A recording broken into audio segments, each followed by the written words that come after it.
Chapter 580. Mike K. Mr. Bushy Eyebrows? When Naruto and Killer Bee saw that the Sharingan had transformed into Kisame, they immediately sped up and wanted to catch up with the Kisame to figure out what was going on. However, after the Kisame regained its consciousness and took control of its body, it immediately escaped into the depths of the forest. Naruto, who had mastered the Nine Tails chakra mode, could actually use this new power to sense any familiar chakra source. But after all, he had just mastered this power, so he was not very familiar with it. Although the Nine Tails in Naruto's body had reached an agreement with Naruto, to a large extent, the Nine Tails was still observing Naruto and would not give too much help to Naruto. The Kismet ghost shark's soaring body structure and its deliberately suppressed chakra aura made it difficult for Naruto to find its whereabouts. Under the influence of these various factors, Naruto and Killer Bee could not catch up with the fleeing Kismet ghost shark. After Naruto and Killer Bee tracked the Kismet ghost shark for a long time, Naruto, who had finally entered the Nine Tails chakra mode, sensed a huge chakra wave coming from a forest a little far away from him. Naruto and Killer Bee finally realized that they had been deliberately misled by the Kismet ghost shark. Although they were very surprised that the seemingly careless Kismet ghost shark would use such a method to mislead them, what was done could not be undone. No matter how much they regretted it, it was meaningless. Although his reaction was a little slow, Naruto could clearly sense a very familiar aura in the place where the huge chakra burst out. After exchanging a glance with Killer Bee, Naruto and Killer Bee immediately rushed towards the place where the huge chakra burst out. Because of the distance, although Killer Bee and Naruto had pushed their speed to the extreme, it still took a certain amount of time to reach the place where the battle took place. To Naruto and Killer Bee's surprise, the battle with such a powerful chakra did not end quickly.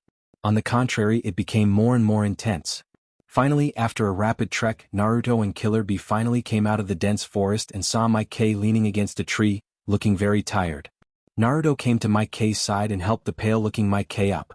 Naruto and Mike K's direct disciple Lee Luoku were very familiar with each other. Naturally, he had seen Lee in a weakened state after using the 8 gates.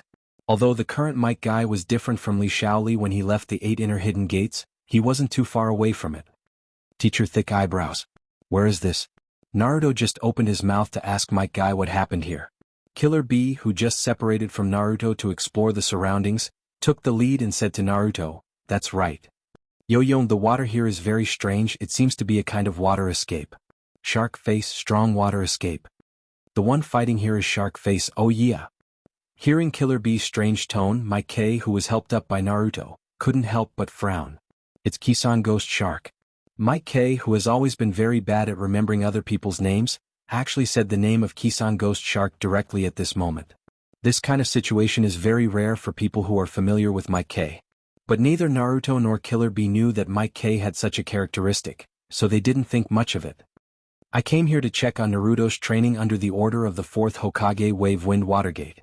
On the way here, I encountered Kisan Ghost Shark. Kisan Ghost Shark suddenly attacked me. In self-defense, a fight broke out between me and Kisan Ghost Shark. With that said, Mike Guy raised his slightly weak arm and pointed at Naruto and Shibito. The surrounding environment was severely damaged.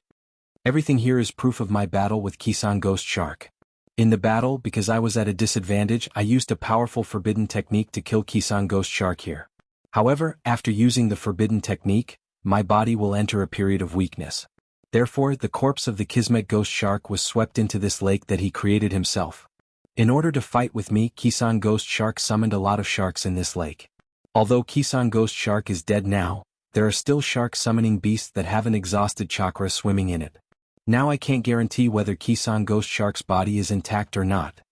Under normal circumstances, all conflicts that occur in the process of a ninja's mission should be written in a report and directly handed to their ninja village after the mission, and it is not allowed to be disclosed to anyone. But now, Mike K directly told Naruto and Killer Bee about his battle. Such behavior is actually not allowed, but Mike K's temperament is simply too unpredictable for people in the ninja world, and Naruto and Killer Bee are actually people who don't care about trifles, so naturally they didn't question Mike K's words. After handing over Mike K to Killer Bee, Naruto slowly walked to the side of the lake that Kisan Ghost Shark created with his water release. The golden chakra flame that had been extinguished on Naruto's body burned again at this moment. Naruto slowly stretched out his right hand in front of himself and opened his palm. The golden chakra flame was constantly condensing in it. Gradually, a golden flame lotus with red color appeared directly in Naruto's palm. Carefully observing the lake with his eyes and constantly feeling the faint chakra aura from Kisan Ghost Shark's lifeless body in the lake, Naruto gently raised his palm, and the flame lotus fell directly into the lake. Similar to the method Mike K used to deal with Kisan Ghost Shark, Naruto used fire to restrain the water release at this moment. The flame lotus that Naruto threw out at this moment was actually a kind of compression of the Nine Tails chakra, but the Nine Tails chakra itself was full of blazing aura, so it was not worth mentioning to evaporate some water. The moment the flame lotus fell into the lake, the whole lake began to evaporate rapidly. Chapter 581. Although it's just a small flame that's not even as big as a fist, the huge amount of heat it contains is undoubtedly revealed in the confrontation with the water. The moment the yellow flame lotus with a tinge of red fell into the lake, the entire lake began to vaporize rapidly. However, after the water was vaporized into mist, it instantly disappeared under the attack of the huge heat, just like ice and snow meeting the scorching sun. Such a miraculous thing appeared directly in front of Mike Guy. Mike Guy has been a ninja in the ninja world for so many years, naturally he has seen a lot of powerful ninjas. Even the most proficient ninja in the ninja world, the Uchiha clan, is a member of Woodleaf. But even though he has seen so many powerful ninjas, the fire release they used is still within the scope of Mike Guy's understanding. Looking at the flame lotus that Naruto used just now, those powerful fire release ninjutsu in the eyes of Mike Guy are as small as the small flame in the stove when cooking. In the blink of an eye, the lake that originally didn't look small has turned into a huge pit at this moment, and even the ground at the bottom of the lake has cracked inch by inch under the heat of the flame lotus that Naruto just used. Standing on the edge of the pit, Naruto jumped directly to the bottom of the lake. Step by step he walked on the cracked ground. At the feet of Naruto, there are shark corpses that have lost their lives because of the high temperature of the flame lotus, but Naruto didn't care about these. Instead, he continued to walk towards the center of the cracked ground. The closer he got to the center of the land, the more shark corpses there are. In the middle of these shark carcasses, there was a carcass that had lost its head and limbs. Its internal organs spilled out and flowed all over the place. Although he can't immediately confirm his identity with a little bluish skin, Naruto knows that this person is Kisame. After all, as a Woodleaf ninja, Naruto still trusts Mike Guy, who has always been very loyal and honest. Originally, Naruto thought about whether he could find a relatively intact corpse of Kisame and bring it back to the Woodleaf so that the Yamanaka clan can read some information from the brain of Kisame, but now that the corpse of Kisame has been gnawed by those sharks, Naruto's idea of obtaining information from the corpse of Kisame has faded a lot. In fact, Kisame and Naruto are quite related. When Naruto was still weak, Kisame and Itachi Uchiha appeared in front of Naruto more than once, attacking Naruto, and Jiraiya wanted to capture the Nine Tails. Although he didn't say it, in fact, Kisame was a shadow in Naruto's heart. Such an existence that had threatened his life countless times has now become so miserable. Naruto didn't know what kind of emotion was in his heart. Was it relief or regret? Naruto couldn't explain it now. Alas, Naruto looked at the miserable Kisame in front of him, and after a long sigh, the chakra flame on his body suddenly surged. A giant chakra hand was directly produced behind Naruto. The giant hand slightly turned into a hook and drew a line on the ground, and a huge pit directly appeared on the ground. Once again condensing a smaller chakra hand behind him, Naruto directly put the remains of Kisame on the ground and the several sharks lying on the ground beside it into the pit. Kisame, although there have been many conflicts between you and me, I have to say that you are still a respectable powerhouse. I can't bear to see your body left here to be battered by the wind and rain, and to be pecked by the birds, so I can only build a simple tomb for you. I hope that you won't go astray in the other world and help the evildoers do evil. After saying that, Naruto controlled the larger chakra hand to come to the pit where he had just placed the remains of Kisame, and removed the chakra hand. The soil that was originally in the giant hand directly fell down, burying the remains of Kisame and the several sharks. After doing all this, Naruto jumped directly, flew high, and came to the side of Killer Bee and Mike Guy. Sorry for making you wait for so long. Looking at Killer Bee and Mike Guy, Naruto said to them apologetically. But Killer Bee and Mike Guy directly shook their heads, indicating that Naruto didn't mind. Mike Guy said to Naruto with a look of emotion on his face. Although we have different standpoints, I have to say that Kisame is indeed a respectable opponent. You did the right thing. Respecting the opponent is also respecting yourself. Sure enough, this is youth. Killer Bee standing on the side didn't say anything, but from his expression he agreed with Might Guy's words. Now for Naruto and the others, time was very tight. After all, the battle was imminent. No one could guarantee that during the period when Kisame left the side of Naruto and was met by Might Guy, or even when he faked his death and hid in the shark's skin, he didn't pass on any important information. Yo, I'll go back to Kumo Shinobu village first and pass on Shark Face's message. You guys go back to Woodleaf and actively prepare for war. The war is about to break out, we must seek victory. Oh yeah, Killer Bee was an impatient person. After saying his proposal to Naruto and Might Guy, he didn't wait for Naruto and Might Guy's response. He directly reached out and picked up the shark's skin that had been rubbing against his feet like a spoiled child. He jumped up a tree and disappeared after a few jumps. Although Killer Bee didn't ask for Naruto and Might Guy's opinion at this moment and directly left, for Naruto and Might Guy, such a proposal was actually workable. After all, Naruto and Killer Bee came to the Land of Lightning to control the Nine Tails in his body. Now that their goal was achieved, there was naturally no reason to stay here. It was time to return to Woodleaf. For some reason, Naruto always had a feeling in his heart that the war was getting closer and closer. Chapter 582. In the headquarters of Blood-Robed Pavilion, Nangongja stood at the door of a room and waited. Nangongja has always maintained a very calm state, except in front of his family and people who were very close to him. But at this moment, in front of Nangongja, the Altar Lord of Five Elements Altar, including Mishiro, Nangongja's hand couldn't help but stroke the sword in his hand. Not only Nangongja, in fact, everyone present, from the old man Aoki to the youngest Mishiro, was actually quite nervous, because everyone was waiting for the key to Blood-Robed Pavilion's breakthrough. A few days ago, Uchiha Sasuke and his father Uchiha Fugaku were invited to the headquarters of Blood-Robed Pavilion by Nangongja. The reason for inviting them was naturally not to take them to observe the Blood-Robed Pavilion, but to discuss with them before the most powerful eye recorded in Uchiha clan's records, Eternal Mangekyo Sharingan, reappear in the world. Nangongja summoned almost all the disciples of Aoki Altar, who were most proficient in organ transplantation, to the headquarters of Blood-Robed Pavilion. The only reason for all these disciples to come back was that Nangongja hoped to improve the success rate of such eye transplantation. Today is the day when Uchiha Sasuke will receive the eye transplant. I hope everything goes well. Nangongja gently closed his eyes, his hand still involuntarily stroking the slightly rough hilt of the sword in his hand, and silently said such a sentence in his heart. In the battle of the Fourth Shinobi World War, Blood-Robed Pavilion under the leadership of Nangongja did not join the Akatsuki or any of the 5 great shinobi villages. Although it's not clear what kind of disadvantages such a choice will bring, Blood-Robed Pavilion avoided the situation of participating in the battle and suffering losses. But Blood-Robed Pavilion is different from ordinary forces.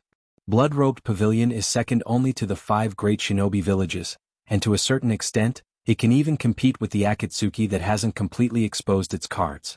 The more powerful the force, the more scruples it will have. Akatsuki itself is hostile to Blood-Robed Pavilion. After all, Akatsuki wanted to annex Blood-Robed Pavilion before. Because of various circumstances, Nangongja didn't think that joining the 5 great shinobi villages was a good choice for Blood-Robed Pavilion. Therefore, Uchiha Sasuke, the most powerful eye in the shinobi world besides Rinnegan, the Sharingan. After all, the Sharingan, the most powerful eye is the Sharingan. Even the current actual leader of Akatsuki, who calls himself Uchiha Madara, actually only has Manjikyu Sharingan. If he can control Uchiha Sasuke, who has Eternal Manjikyu Sharingan in his hands, it is actually equivalent to controlling a big killing weapon.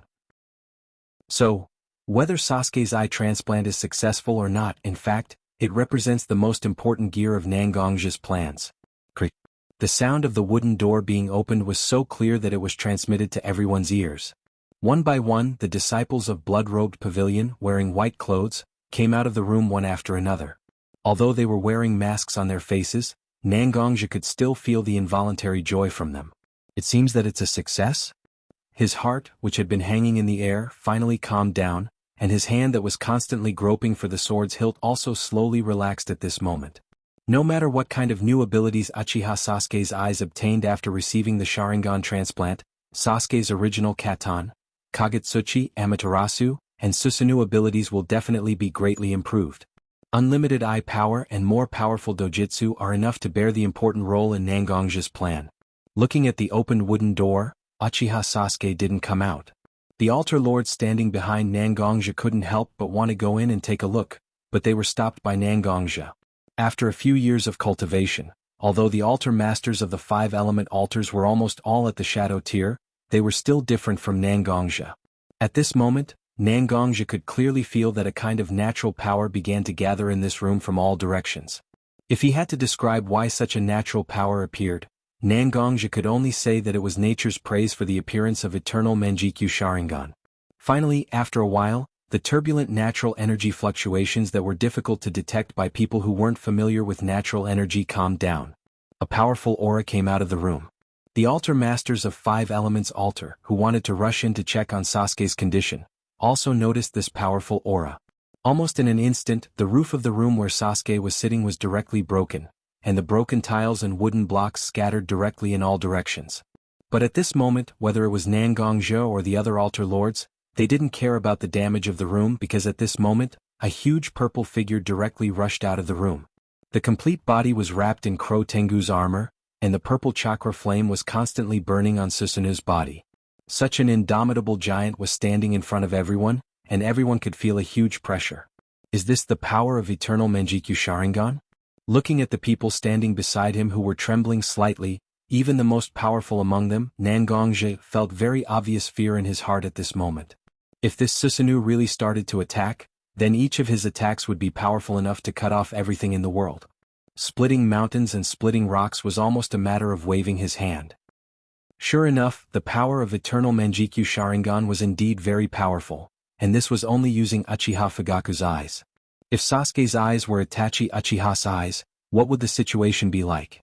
Nangongja couldn't help but think, but what Nangongja didn't know was that since Uchiha Fugaku awakened Manjikyu Sharingan, he almost didn't use its power, so such an eye could almost be regarded as a brand new Manjikyu Sharingan that hasn't been consumed, while Itachi's Sharingan has been exhausted in battle.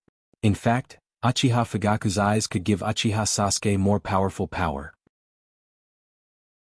Chapter 583. The powerful Susanoo didn't last long, it only lasted for 3 or 4 minutes. Originally, the reason why Uchiha Sasuke used Susanoo at this time was actually to test the power of his new eyes. After all, Susanoo itself is an organic fusion of the power of 2 Manjikyu Sharingan.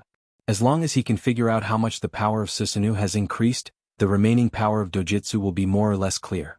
Now that he has figured it out, naturally, there is no need to continue to maintain such power. After all, this place belongs to Nangongja's Blood Cloak Pavilion, and the relationship between him and Sasuke is very good. There is really no need to show his muscles like this. After removing his Susanoo, Sasuke didn't come out of the room alone. Instead, he helped a person with gauze wrapped around his eyes out of the room. This person with gauze wrapped around his eyes is naturally the former patriarch of the Uchiha clan, Uchiha Sasuke's biological father, Uchiha Fugaku. Uchiha Fugaku gave his eyes to his child Sasuke, and he himself transplanted a pair of ordinary eyes with the help of Blood Cloak Pavilion. Compared to Sharingan, ordinary eyes are not so adaptable, so now Uchiha Fugaku's transplanted eyes have not recovered well, and it will take some time to adapt. Nangong Sensei. Helping Fugaku to walk in front of Nangongja, Sasuke bowed to Fugaku. Fugaku, who was supported by Sasuke to Nangongja, was more respectful than Sasuke. Although his eyes can't be used as a powerful ninja, Fugaku can easily perceive Nangongja's position, and directly bowed to Nangongja and said, "Greetings, Your Excellency." Nangongja didn't hesitate when he saw Fugaku bowing to him. He strode to Fugaku's front and used his hand to support Fugaku's arm. Nangongja then said to Fugaku with a bit of shame and admiration, "Brother Fugaku, Brother Fugaku, Brother Fugaku. You don't have to be so polite, Mr. Fugaku. I should be the one bowing to you. This time, the Blood Garment Pavilion let your family down and made you make such a big sacrifice. This is what the Blood Garment Pavilion and I owe you. This is not something that can be erased with a few words of thanks. No matter what, our Blood Garment Pavilion will maintain the closest relationship with Sir Fugaku's family." Fugaku had always said that he wasn't looking forward to the revival of his family. He had even stayed in the Lion Clan space like a hermit all these years to accompany his family. But Nangongja knew that in Fugaku's heart, he still had the idea of reviving the Uchiha clan again. The bloodline of the Uchiha clan is very overbearing. Even if there is only a part of the Uchiha clan's bloodline, it is very likely to invade other bloodlines outside the Uchiha clan. Moreover, this kind of overbearing bloodline will continue to increase with the strength of the people who carry the bloodline of the Uchiha clan. As long as the Uchiha clan can once again stand firm in the shinobi world, it will not be difficult for them to spread their bloodline and revive the family. And after experiencing such a situation of the destruction of the Uchiha clan, the arrogance of the people who have always been in the Uchiha clan will certainly be reduced a lot. At least, it will not be as obvious and inflexible as it was in the Woodleaf village. And all of this needs to rely on the blood-robed pavilion, or rather, the blood-robed pavilion that is really standing firm in the shinobi world. So what Nangongja said now is actually a promise to Uchiha Fugaku. Since you can do so much for the blood-robed pavilion, then the blood-robed pavilion will naturally not treat you badly, even if you have done so much for your son. Thank you, Sama. This time, Fugaku finally didn't hide his inner feelings.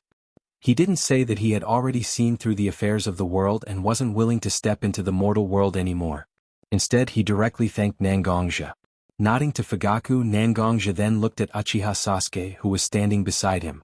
At this moment, Sasuke's eyes still maintained his eternal Mangekyo form, which was different from the previous appearance of a hexagram. Whether it was Fugaku's pinwheel or Sasuke's hexagram, they both appeared in Sasuke's eyes after a certain degree of deformation and overlap. Nangongja's spiritual strength is very strong. Even if he directly looked at the eternal Mangekyo Sharingan like this, he didn't suffer too much from it. On the contrary, Sasuke was very surprised that Nangongja could be completely unaffected by his eyes. After all, his eyes can be said to be the ultimate evolution of the eternal Mangekyo Sharingan. Even when he looked at Nangongja just now, Sasuke quietly used the charm eye ability of the Sharingan itself, but even so, Nangongja's eyes were still clear at this moment. The stronger he is, the more he can't see through this man. This was the case in the past and it's the same now. Even if he has always maintained a growth rate that ordinary people can't reach, and has also obtained various opportunities, but Nangongja is still the same as when he was a child, steadily leaving him behind. Sasuke, this time it's hard for you. Nangongja pressed his hand on Sasuke's shoulder, looking at the child who he almost watched grow up with a little apologetically. I'm sorry, as an adult I put such a heavy burden on you. But don't worry, I will face the wind and waves after with you. Although the ninja world is a pool of water in front of us, even so, as long as we are willing, we can take the long sword in our hands and open up a new world with the hot blood in our chests. At this moment, Nangongja's eyes were burning with a raging flame. Nangongja believes that he can make this ninja world a little different. A ninja world that only has ninjas is too monotonous. With one hand tightly holding the sword in his hand, Nangongja stretched out his other hand and grabbed Sasuke's palm.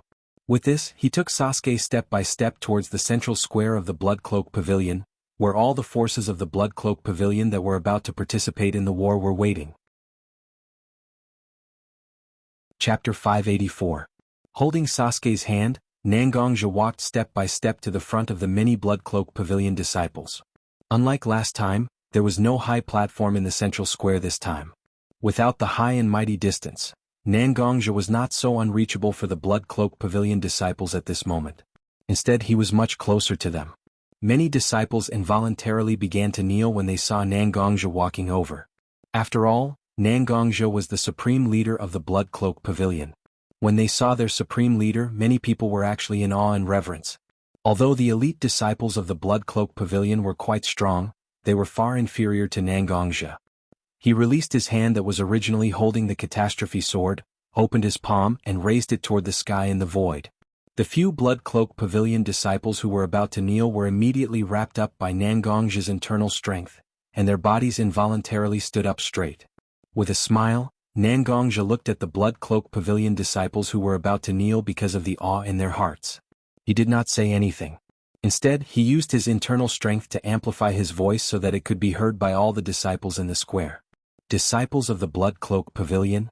No, it should be brothers and sisters. I am Nangongja, your chief Nangongja. Nangongja's voice, which was amplified by his internal strength, became extremely deep and melodious.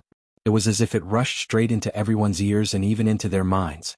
The people of the Blood Cloak Pavilion had a certain level of worship for Nangongja. When they could clearly hear Nangongja's words, they all cheered. Chief! Chief! Chief! Listening to the passionate cheers of the Blood Cloak Pavilion disciples, Nangongja did not release his domain, which was beyond common sense, to suppress the voices of these disciples like before. Instead, he allowed them to shout his name loudly. The voices of 10 people were enough to shock people, the voices of 100 people were enough to scare people away, and the voices of 1,000 people were enough to scatter the clouds in the sky. When nearly 1,000 people in the square shouted loudly, it was unknown whether it was an illusion or not, but the floating clouds in the sky seemed to have become thinner. Finally, after a few minutes, the disciples of the Blood Cloak Pavilion completely expressed their feelings through shouting, and the huge square finally regained some peace.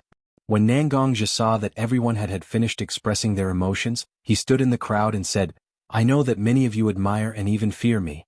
Fear. After all, anyone with strength in this world is worthy of respect. This is the truest and most irrefutable truth in this world." Such an idea has almost become the truth recognized by everyone, but I don't think such a so-called truth is right. When a world only has respect for the strong, but has lost sympathy for the weak, such a world is a deformed world. And isn't the current ninja world such a world? Strong ninja villages bully weak ninja villages, strong countries exploit weak countries, strong ninjas bully weak civilians, countries, ninja villages.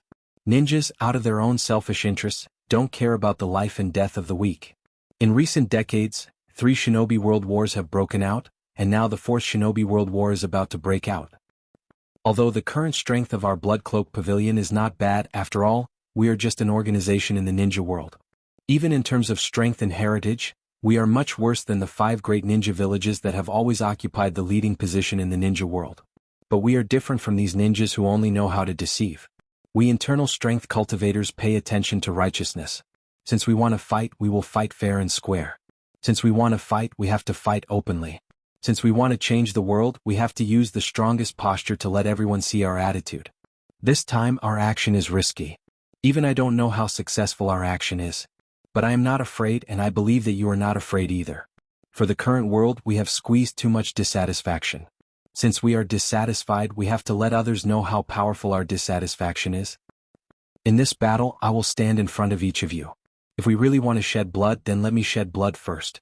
If we want to leave scars on our bodies, then let me get hurt first. If we really want to risk our lives, then let me sacrifice my life first. Letting go of Sasuke's hand, Nangongja began to take a step forward with every sentence. When Nangongja said this, Nangongja was actually standing in the center of the square. He slowly pulled out the Heavenly Calamity Sword in his hand, and a sharp sword light was released from the Heavenly Calamity Sword. Gradually, the sword light condensed into sword chi, and the black Heavenly Calamity Sword seemed to shine brightly under the contrast of the sword chi. In this battle, my Blood Cloak Pavilion may not be able to win the final victory. But I can tell you this. Our Blood Cloak Pavilion will definitely become the most dazzling existence in the 4th Shinobi World War, an existence that no one can ignore. Compared to chakra, internal strength is indeed a little bit lacking, but as long as we can show our strength in the 4th Shinobi World War, it is equivalent to planting the most vigorous seed for the development of internal strength. We are not fighting for the resentment of the past, not for the status of the present, we are fighting for the future that we look forward to. There is nothing more fascinating than the future because the future represents hope and all kinds of possibilities. As long as you are dissatisfied with the reality, then you will definitely yearn for the future. For the future, fight bloody battles. For the future, fight bloody battles. Nangongja's words were very true and not so impassioned. Just like that, he directly told everyone about the dangers of this battle, and also told everyone about the possible sacrifices they might have to make. It was precisely because it was true that it was more convincing. Everyone saw the danger, but at the same time, they also saw the hope in the danger. Chapter 585.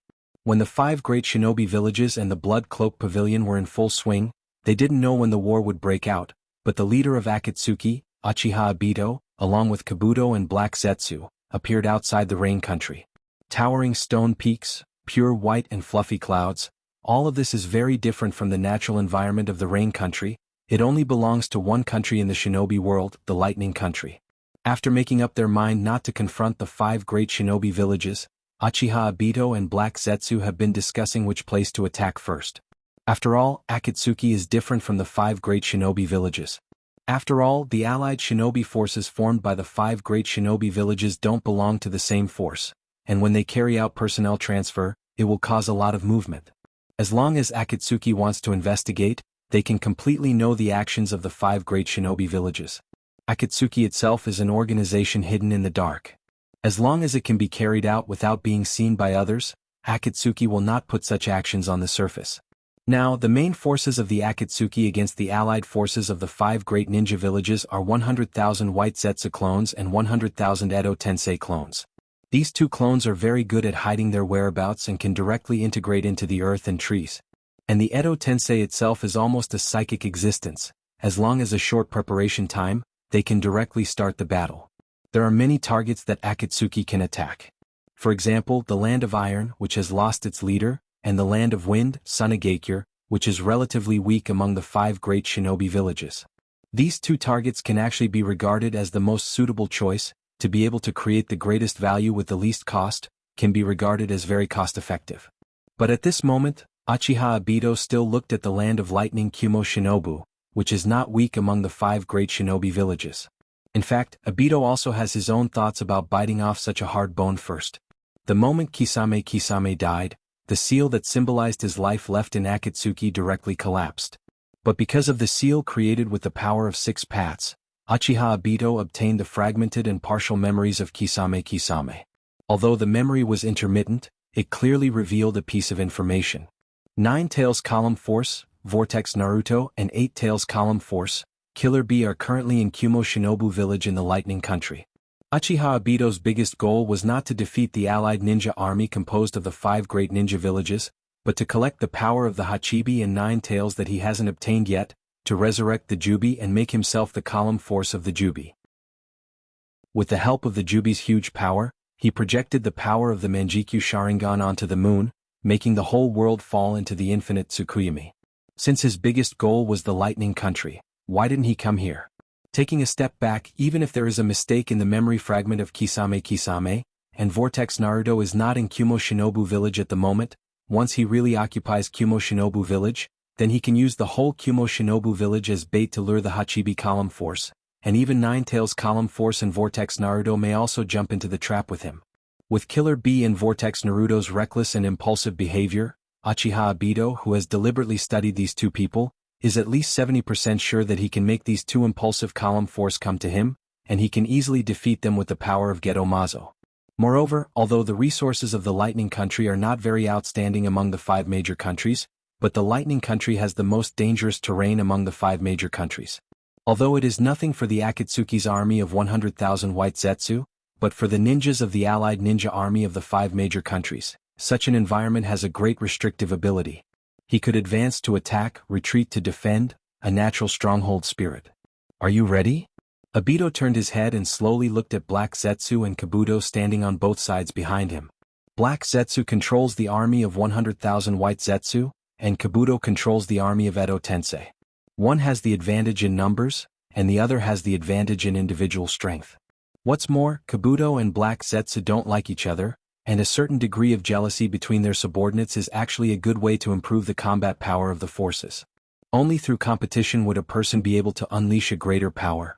When Black Zetsu heard Obito's question, he didn't say anything, but nodded his head. Apparently he was ready to attack. Kabuto, who was standing on the other side, showed a completely different kind of activity from Black Zetsu. His eyes flashed with a bit of eagerness. Sama, I have prepared a big gift for the 4th Raikage of Kumo Shinobu Village. I believe that he will be very surprised when the time comes. Looking at Kabuto's sly expression, Uchiha Obito knew that Kabuto must be planning something. But what's the matter? After all, it's his enemy who will suffer, and the more his enemy suffers, the happier he will be. Very good. After taking a deep look at Black Zetsu and Kabuto, Obito's eyes, which were composed of 3 Tomo Sharingan and Rinnegan behind the mask, flashed with a glimmer of light. His dream is about to be achieved. At this moment, Uchiha Obito couldn't help but feel a little excited, but no matter how excited he was, Obito forced himself to suppress his emotions, forcing himself to be rational and calm down. Black Zetsu, now control the White Zetsu army to sneak into Kumo Shinobu Village. After the transformation, the 100,000 White Zetsu army began to disperse into Kumo Shinobu Village, using spore technique to control the civilians and ninjas of Kumo Shinobu Village. I'll give you 6 hours, report to me after you're done. In order to form his ideal Tsukuyomi world, he feels that he can't kill unscrupulously. Every ninja and civilian with independent will is an important material for Tsukuyomi world. The more such material is integrated into Tsukuyomi world, the more real and fuller Tsukuyomi world can become. Obito doesn't want his Rin to live in such an incomplete world, and by extracting any memories of Rin in the mind of the material, it is equivalent to recreating Rin's soul. What Obito wants is not only for Rin to appear in front of him again. What Obito wanted was to appear in front of him, the living, sometimes unruly, sometimes gentle Harano Rin that he deeply loved. Chapter 586. The Ninja Village is a violent organization. No matter how much so-called justice is used to modify their behavior, in the end, the Ninja Village is a mercenary organization that accepts money, threats, and even directly takes the lives of those who stand on their opposite side. Kumo Shinobu Village is one of the 5 great ninja villages. Although its strength surpasses the general ninja village in essence, Kumo Shinobu Village is also such an organization. At this moment, it's midnight when everyone is sleepy. Even the ninja of Kumo Shinobu Village who has received complete ninja training, although he is strong, his body is still instinctively full of fatigue. Standing on the temporary watchtower that was built because of the upcoming war, a ninja of the Cloud Village looked at the dark space in front of him and almost couldn't help but yawn, and with the yawn, his eyes were covered with a thin layer of mist because of tiredness. This ninja of the Cloud Village has just been promoted to Chunin. This year he just led an ordinary ninja team. Because of his strength and the qualifications of his students, this team has been performing some C-level and even D-level tasks since its establishment.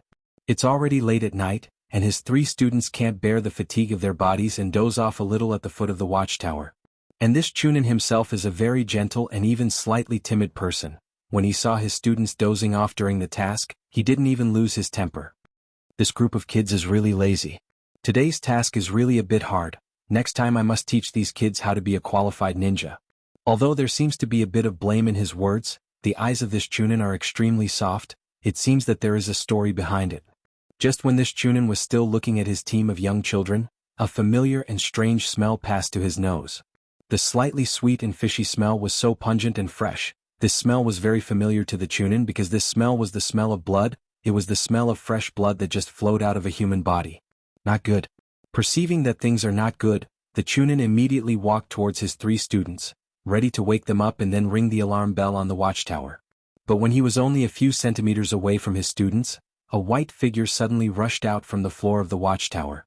The floor of the watchtower is not made of mud but wood. What kind of escape technique can make people integrate into such a material? The Chunin doesn't know, and at this moment he doesn't have time to figure out what is going on. The white figure directly pressed his palm on Kumo Chunin's neck at a speed that Kumo Chunin couldn't keep up with. Feeling a chill invading his neck, Kumo Chunin could only lose his strength and fell to the ground softly. The last thing the Chunin saw was a naked white figure with a strange face slowly walking towards his 3 disciples. Kumo Chunin wanted to move his body so that he could stand in front of his disciples to protect these young children. But he can't move at all, and the Chunin can clearly feel that the part of his neck that was just touched by this white figure has begun to take root and germinate at this moment. Finally, although the Chunin of the cloud used all kinds of methods to keep his mind awake, it was still inevitable that he fell into a deep sleep. What happened here is not an exception. It happened in every corner of the Kumo Shinobu village. The defensive forces of the Cloud Village are getting thinner and thinner under the layers of white Zetsu. After the outer defense circle was nibbled away, the white Zetsu troops also encountered the weakest and densest part of the Cloud Village, the civilian area. Like harvesting, the civilians and ninjas of the Cloud Village lost their fighting ability and even consciousness under the sudden attack of the white Zetsu. Many Jonins were even defeated by the attack of the white Zetsu clone, whose strength was greatly enhanced. Although this kind of fighting method is very effective, it is not a long-term solution. After all, the Cloud Village is one of the 5 great ninja villages of the ninja world. It is impossible for the Cloud Village to be completely wiped out. Even the reason why the Cloud Village hasn't reacted yet is because the white Zetsu didn't kill them, so there wasn't too much bloody smell. If the white Zetsu didn't use Spore Jutsu to control the Cloud Village and directly killed them, they would have been discovered by the Cloud Village's powerhouses. But even if they didn't kill anyone, the Cloud Village is still strong. How dare you? Who dares to ignore the majesty of the Cloud Village and invade our ninja village? The rough and majestic voice of the 4th Raikage spread directly in all directions, and his figure quickly appeared on the roof of the Raikage building in the Cloud Village. The Raitun chakra turned into chakra armor and attached to the body of the Raikage. At this moment, the Raikage was like the god of thunder, full of majesty that ordinary people can't reach. It seems that the Rakich's voice alarmed the people in the Cloud Village who originally turned off their lights, lit their candles, and the originally quiet Cloud Village became brightly lit. The reason why the White Zetsu army could create such a rare result before was mainly because of his magical jutsu and transformation jutsu. But now, under the watchful eyes of so many people, even if his transformation jutsu and escape jutsu are magical, what can he do? The 100,000 White Zetsu army immediately began to retreat when they realized that they had been exposed, and Black Zetsu, who was standing beside Uchiha Obito, also immediately reported to Obito. Under the attack of the White Zetsu army, at least 1/3 of the ninjas and at least 2/3 of the civilians in the Kumo Shinobu village have been controlled. When Obito heard the results of the White Zetsu army, his eyes flashed with a hint of understanding. Obito didn't expect to directly attack the Cloud Village with only the White Zetsu army. Now that the Cloud Village's combat power has been reduced by 1/3 with almost no loss on his side, it can be regarded as a remarkable result. Chapter 587. Very good. Hearing Black Zetsu's report, Uchiha Obito looked at Kabuto who was standing behind him. Now it's your turn to play, are you ready? Hearing Obito's question, Yakushi's eyes flashed with a glimmer of light. His slightly retro glasses also reflected a ray of light. Of course, I believe that the Cloud Village will like this gift I prepared for them very much. Kabuto made 4 hand seals one after another, and the chakra on Kabuto's body also surged quickly with the hand seals. When he felt that his chakra had condensed to a certain point, Kabuto put his palms together, squatted down and pressed his palms on the ground. Boom! With the explosion of smoke, black runes spread out from Kabuto's palms. The runes seemed to have a life of their own and condensed into 3 formations on the ground, and at the moment when the formations were formed, 3 coffins slowly floated from the ground.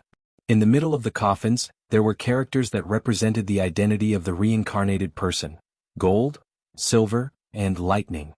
Before Kabuto joined the Akatsuki, he had been using his Sage Mode body to sneak into various huge ninja villages to steal the DNA samples of the strong people who had passed away. The Cloud Village has always been outstanding in the ninja world, so naturally, there was no way to avoid the presence of Kabuto. Kabuto also obtained 3 DNA samples from the Cloud Village that he was very satisfied with. The strongest contradiction of the Cloud Village, the 2 lights of the Cloud Village. The 3 people who left their own thick ink in the history of the Cloud Village, now is the time for you to open your eyes again. As Kabuto's voice fell, the lids of the 3 coffins were opened one after another, revealing the 3 strong people hidden in them: Cloud Ninja Ginkaku, and Cloud Ninja Sandame Raikage AI. This is really the fresh air I haven't breathed in for a long time. Unlike the yellow spring, the air here is so sweet. Ginkaku was the first to recover his consciousness. He stepped out of the coffin and took a deep breath of the air with greed and fascination. With a cruel smile on his face he said, "Such a wonderful thing, I can't help but want to destroy it all." Shaking his slightly dark golden hair, Ginkaku's face, which was very similar to Naruto's, was full of dangerous aura. Ah! Big Brother is right, the more beautiful something is, the more wonderful it is to destroy it. Behind Ginkaku, a voice that was very similar to Ginkaku's voice sounded. However, unlike Goldhorn's voice, which was filled with violence, Silverhorn's voice sounded more sinister and cunning. At this moment, Ginkaku and Ginkaku stood together very tacitly, searching for the remnant of chakra in their bodies that was used to awaken them. Both of them turned their eyes to Kabuto, who was standing on the side with his whole body covered in a loose robe. "Are you the one who summoned us from the Yellow Springs?" Ginkaku looked at Kabuto with a bit of fierceness in his eyes, as if he didn't like the person who brought him back to the world. Ginkaku were rebellious people. When they were alive, they even rebelled because they were dissatisfied with the end of the war in the Thunder and Fire Alliance. Although the rebellion was quelled, the Woodleaf Village's second Hokage and Cloud Village's second Hokage were seriously injured because of them. It can be said that the rebellion of Ginkaku brought the curtain to the end of the 2 eras of Cloud Village and Woodleaf Village. The second Raikage AI, the founder of the Cloud Village in its heyday, and the second Hokage Senju Tobarama of Konoha, were defeated by him at the same time. No matter what kind of method was used, Jinjiao and Yinjiao were not simple people.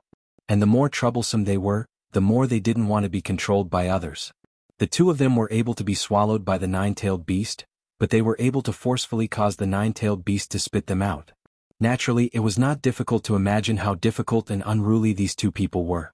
Kabuto looked at Ginkaku, who were staring at him, and felt the obvious murderous intent from them.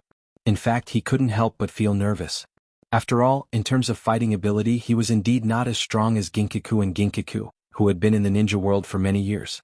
But Uchiha, Obito, and Black Zetsu, who were standing next to him, didn't seem to want to make a move at all. It seemed that they wanted to see how he was going to solve this problem. Although he was not as strong as Ginkaku and Ginkaku in terms of strength, their lives were in his hands. Suddenly, Kabuto formed a seal in his hands, and the chakra sealed in Ginkaku and Ginkaku's bodies by Kabuto was activated. He directly transferred his chakra to the key nodes in the Edo Tensei's body, and almost instantly Ginkaku and Ginkaku's bodies were stopped. "You bastard." Seeing that his body was suddenly unable to move, Ginkaku immediately glared at Kabuto, and even his body was trembling slightly because of the struggle. Ginkaku, who was standing next to Ginkaku, didn't look so excited, but the burning anger in his eyes was still so obvious. "Don't worry, you two. I didn't summon you two to become emotionless tools. Otherwise, I would have already controlled your consciousness." Kabuto walked slowly toward the direction where Ginkaku and Ginkaku were controlled. He came to Ginkaku's side and gently put his hand on his shoulder. A large amount of chakra poured into Ginkaku's body, supplying the chakra that was controlling him. Ginkaku's body, which was still trembling slightly, had completely stabilized at this moment. You two may not know this, but the ninja world now is different from the ninja world of your time. A ninja war that is far beyond the 5 major powers is happening. I know the personalities of the two of you very well. War, bloodshed, killing, and destruction are the things that the two of you love the most. Now I'm giving you a chance. A chance to fully release your instincts. Chapter 588. In fact, Jin Jiao and Silver Jiao were not particularly smart people. Otherwise, the rebellion they launched during the Lightning Fire Alliance wouldn't have been so easily quelled. As a matter of fact, when Medicine Master Bai was bewitching Gold Horn and Silver Horn with his excellent language skills, both of them were already tempted by his offer. Language bewitchment itself is to carefully observe the other party's expression, study the other party's character and attitude in detail, and then use a very clever method to guide the other party's thinking, twisting the other party's thinking to the direction you want. Kabuto didn't bewitch Jin Jiao and Silver Jiao. Instead, he gave them a very brief explanation of the current situation of the ninja world. After all, they have been in the ninja world for many years. Even if they heard such a brief information, they still had a rough idea of the current situation. In other words, the Akatsuki you mentioned has now become the public enemy of the ninja world. The 5 great ninja villages have directly formed a ninja coalition to fight with you. Do you want to use such a war to determine the future of the ninja world? Silver Jiao, who had been standing behind Jin Jiao, suddenly asked Kabuto. Indeed, and because the two of you are Edo Tensei, as long as your chakra and body are not released from the Edo Tensei, you will not receive any fatal damage. Both of you are heroes of the ninja world. Now that you have such a body and such a battlefield, I don't think you want to miss it, right? If you want to really control a person and make them willing to be your weapon, the most important thing is to cater to their interests. Hide all your requirements and instead make requests from the other party's position, and then tactfully achieve all your goals. The first target of our Akatsuki is the ninja village you two are most familiar with, Cloud Village. Cloud Village, the ninja village where Jin Jiao and Silver Jiao were born. For the place where they lived and grew up, everyone will have a different feeling in their heart, even peerless villains like Jin Jiao and Silver Jiao. In fact, from the bottom of their hearts, Gold Horn and Silver Horn very much hope that all their actions in the past can be supported by their own ninja village. After all, when the Thunder and Fire Alliance was formed, the cloud-hidden village of the Land of Lightning was not completely suppressed by the Woodleaf village of the Land of Fire. Although it was undeniable that the two brothers were addicted to the thrill of fighting, they had also fought for the Cloud Village for so many years and created so many meritorious deeds. However, in the end, their demands were undeniably rejected. That was why Gold Horn and Silver Horn launched the rebellion that ended an era. The more you love something, the more you hate it when it betrays you. For the cloud-hidden village, the resentment in Gold Horn and Silver Horn's hearts was far more than their affection and love. Let go of the restriction. My brother and I have already made our decision. Gold Horn and Silver Horn exchanged glances. Then Gold Horn said slowly to Medicine Master Pocket. Jin Jiao's voice didn't sound as excited as before. Instead it sounded calm. Medicine Master Pocket was not worried that Gold Horn and Silver Horn would go back on their words. After all, he was so close to them. As long as he wanted to stop their actions, it would only take a thought. There was no need to be so careful. What do we need to do? Silverhorn moved his body, which was slightly stiff because he was forcibly controlled just now, and then asked Medicine Master Pocket. I need you to capture the Hachibi column force of the Cloud Hidden Village when we cooperate with the Sandame Reikage summoned by the Edo Tensei to contain the high-end combat power of the Cloud Hidden Village. Medicine Master Pocket didn't say too many useless words to Goldhorn and Silverhorn. Instead, he directly told them about his plan. Although there were many experts in the Cloud Hidden Village, there were not many people who had the strength of a Kage. The fourth Reikage AI was one, the Hachibi column force was another, and some of the more powerful Jonins were more difficult to deal with. On their side they had Uchiha Obito, who was far stronger than a Kage, and Black Zetsu, who was definitely comparable to a Kage, although he deliberately hid his strength. Controlling the fourth Reikage's father, Sandame Reikage, a powerful ninja who also inherited the name AI, could definitely greatly affect the fourth Reikage's mind. Then, Goldhorn and Silverhorn would catch the Hachibi column force by surprise. It was indeed a good plan with high operability. After waking up Sandame Reikage in the coffin, Sandame Reikage slowly opened his eyes, which had turned black because of the Edo Tensei. The moment he opened his eyes, Sandame Reikage finally looked around and began to observe the people standing around him. Sandame Reikage didn't know the masked Obito, the weird-looking Black Zetsu, and Medicine Master Pocket, who was wearing glasses and covered in a robe, but Sandame Reikage knew Goldhorn and Silverhorn. You two bastards. The moment he saw Goldhorn and Silverhorn, Sandame Reikage's body directly wrapped the powerful Raiten chakra. The powerful chakra even condensed a layer of chakra armor on Sandame Reikage's body, looking very powerful and mighty. What a hot-tempered guy. Looking at Sandame Reikage, who had completely entered the battle state, Medicine Master Pocket's eyes flashed with a trace of impatience. Medicine Master Pocket was very clear about the difference between Sandame Reikage, Goldhorn, and Silverhorn. No matter how much he tried to persuade Sandame Reikage to attack his ninja village. Therefore, Medicine Master Pocket directly unleashed all the chakra he had sealed in Sandame Reikage's body, directly blocking all the meridians in Sandame Reikage's body. Sandame Reikage's huge chakra was directly blocked in his meridians. Not only did the chakra armor on his body disappear in an instant, but his body also directly lost control because of the blocked meridians, and directly fell to the ground softly. Medicine Master Pocket took out a kunai with a talisman hanging on it from his bosom, slowly walked to Sandame Reikage's side, and directly put this kunai into the head of Sandame Reikage's filthy earth reincarnation body. Although maintaining your consciousness will allow you to unleash greater strength, your greatest use right now is not in combat. It's better to completely control you, and then it's more cost-effective. After saying that, Medicine Master Pocket casually glanced at Goldhorn and Silverhorn, who were standing at the side, with a threatening look. Chapter 589. Although Jin Jiao and Silver Jiao believed that under certain circumstances, they could indeed unleash the strength of a Kage ninja, but they also knew that when it comes to comprehensive strength, in fact, both of them were only stronger than an elite Jonin, but there was a certain gap between them and a Kage ninja. But now, in front of them, Sandame Reikage, who was their junior but inherited the title of the strongest ninja in the Cloud Village, was simply controlled by Kabuto at this moment, and a talisman was implanted in his head. If both of them were forcibly controlled by Medicine Master Pocket because of their incompetence, and were turned into marionettes under his control, it would be the most unacceptable thing for people like Goldhorn and Silverhorn. Then, I'll leave it to the two of you to complete the task that I've assigned to you. Looking at Jin Jiao and Silver Jiao, Kabuto was keenly aware of the slight fear in their eyes, and his heart was filled with a sense of satisfaction. Even if you were a powerful ninja in your life, so what? In the end, you will still become a toy in my hands. Such a feeling made Kabuto, who didn't have a clear understanding of himself, feel a great sense of satisfaction. When Jin Jiao and Silver Jiao heard Kabuto's words, although they didn't speak, they still nodded, apparently expressing their willingness to cooperate with Kabuto. When he saw Goldhorn and Silverhorn, who were so arrogant and unruly, acting like two harmless little lambs in front of him, Alchemist Pocket couldn't help but feel a little smug. Turning around, Kabuto glanced at Black Zetsu with his eyes very proudly, and then said to Obito very respectfully, "Sama? Everything is ready, we can now attack the Cloud Village." Looking at Kabuto in front of him, Obito slowly nodded his head. "In that case, let's set off." In the Cloud Village, the fourth Reikage AI was sitting at his desk with a very dignified expression.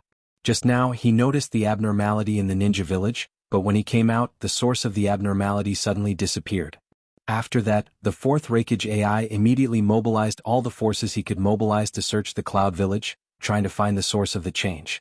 However, before they could find the source of the abnormality, bad news came one after another. 1/3 of the ninjas in the Cloud Village fell asleep for unknown reasons, and nearly 2/3 of the civilians were also in a coma for unknown reasons. This number has been increasing with the passage of time. In order to treat these ninjas and civilians, the Cloud Village Hospital has been overloaded at this moment, and even occupied a large number of public facilities in the Cloud Village because of the lack of beds and other reasons. If it's just occupying public facilities and using human resources, it won't be difficult for the fourth Reikage. What worried the Reikage the most was that after such a large number of people fell into a deep sleep, the people in the Cloud Village would become restless. Disasters are easily averted, but it is difficult for people to be at peace. Reikage-sama. Hope, who has always been the Reikage's right-hand man, walked into the Reikage's office and saluted respectfully. "So it's she? I've heard enough bad news today, don't let me hear more bad news." In front of she, the Reikage didn't try to hide the tiredness in his eyes. After all, if it was any other faction's leader, he wouldn't be able to solve the problem of having so many people in his faction fall into a deep sleep for no reason. And now it's still an important period before the war, and AI really doesn't want people to be restless. The news that I brought should be both good news and bad news to a greater extent, right? Hope said to Reikage with a smile on her face. She seemed to be thinking about the news she brought with her and said to Reikage, "Oh, that's a bit interesting." Hearing she, who had always been very calm, say such words at this moment, AI knew that the news she brought to him must be something he couldn't accept. Baisama came back and also brought the 9 tails. Column Force has completely controlled the 9 tails in his body, and at this moment he has returned to the Woodleaf Village accompanied by the Woodleaf Elite Jonin Mike Guy. However, while helping the Kyuubi Jinchuriki Uzumaki Naruto control the tailed beasts in his body, Baisama and Uzumaki Naruto discovered that Kisame was faking his death and had been hiding in the flesh of the shinobi shark. After that, Kisame was defeated by the Woodleaf Elite Jonin Mike Guy, who was responsible for supporting Uzumaki Naruto. But after all, Kisame has been lurking in the flesh of the ninja shark for quite a long time, and we can't guarantee that Kisame didn't send a message to the Akatsuki organization during this period of time, so we still have to be vigilant against any possible attack that the Akatsuki organization may launch against the Cloud Village. Speaking of attack, the strangest thing that happened in the Cloud Village is that a large number of ninjas and villagers fell into a coma that is difficult to treat.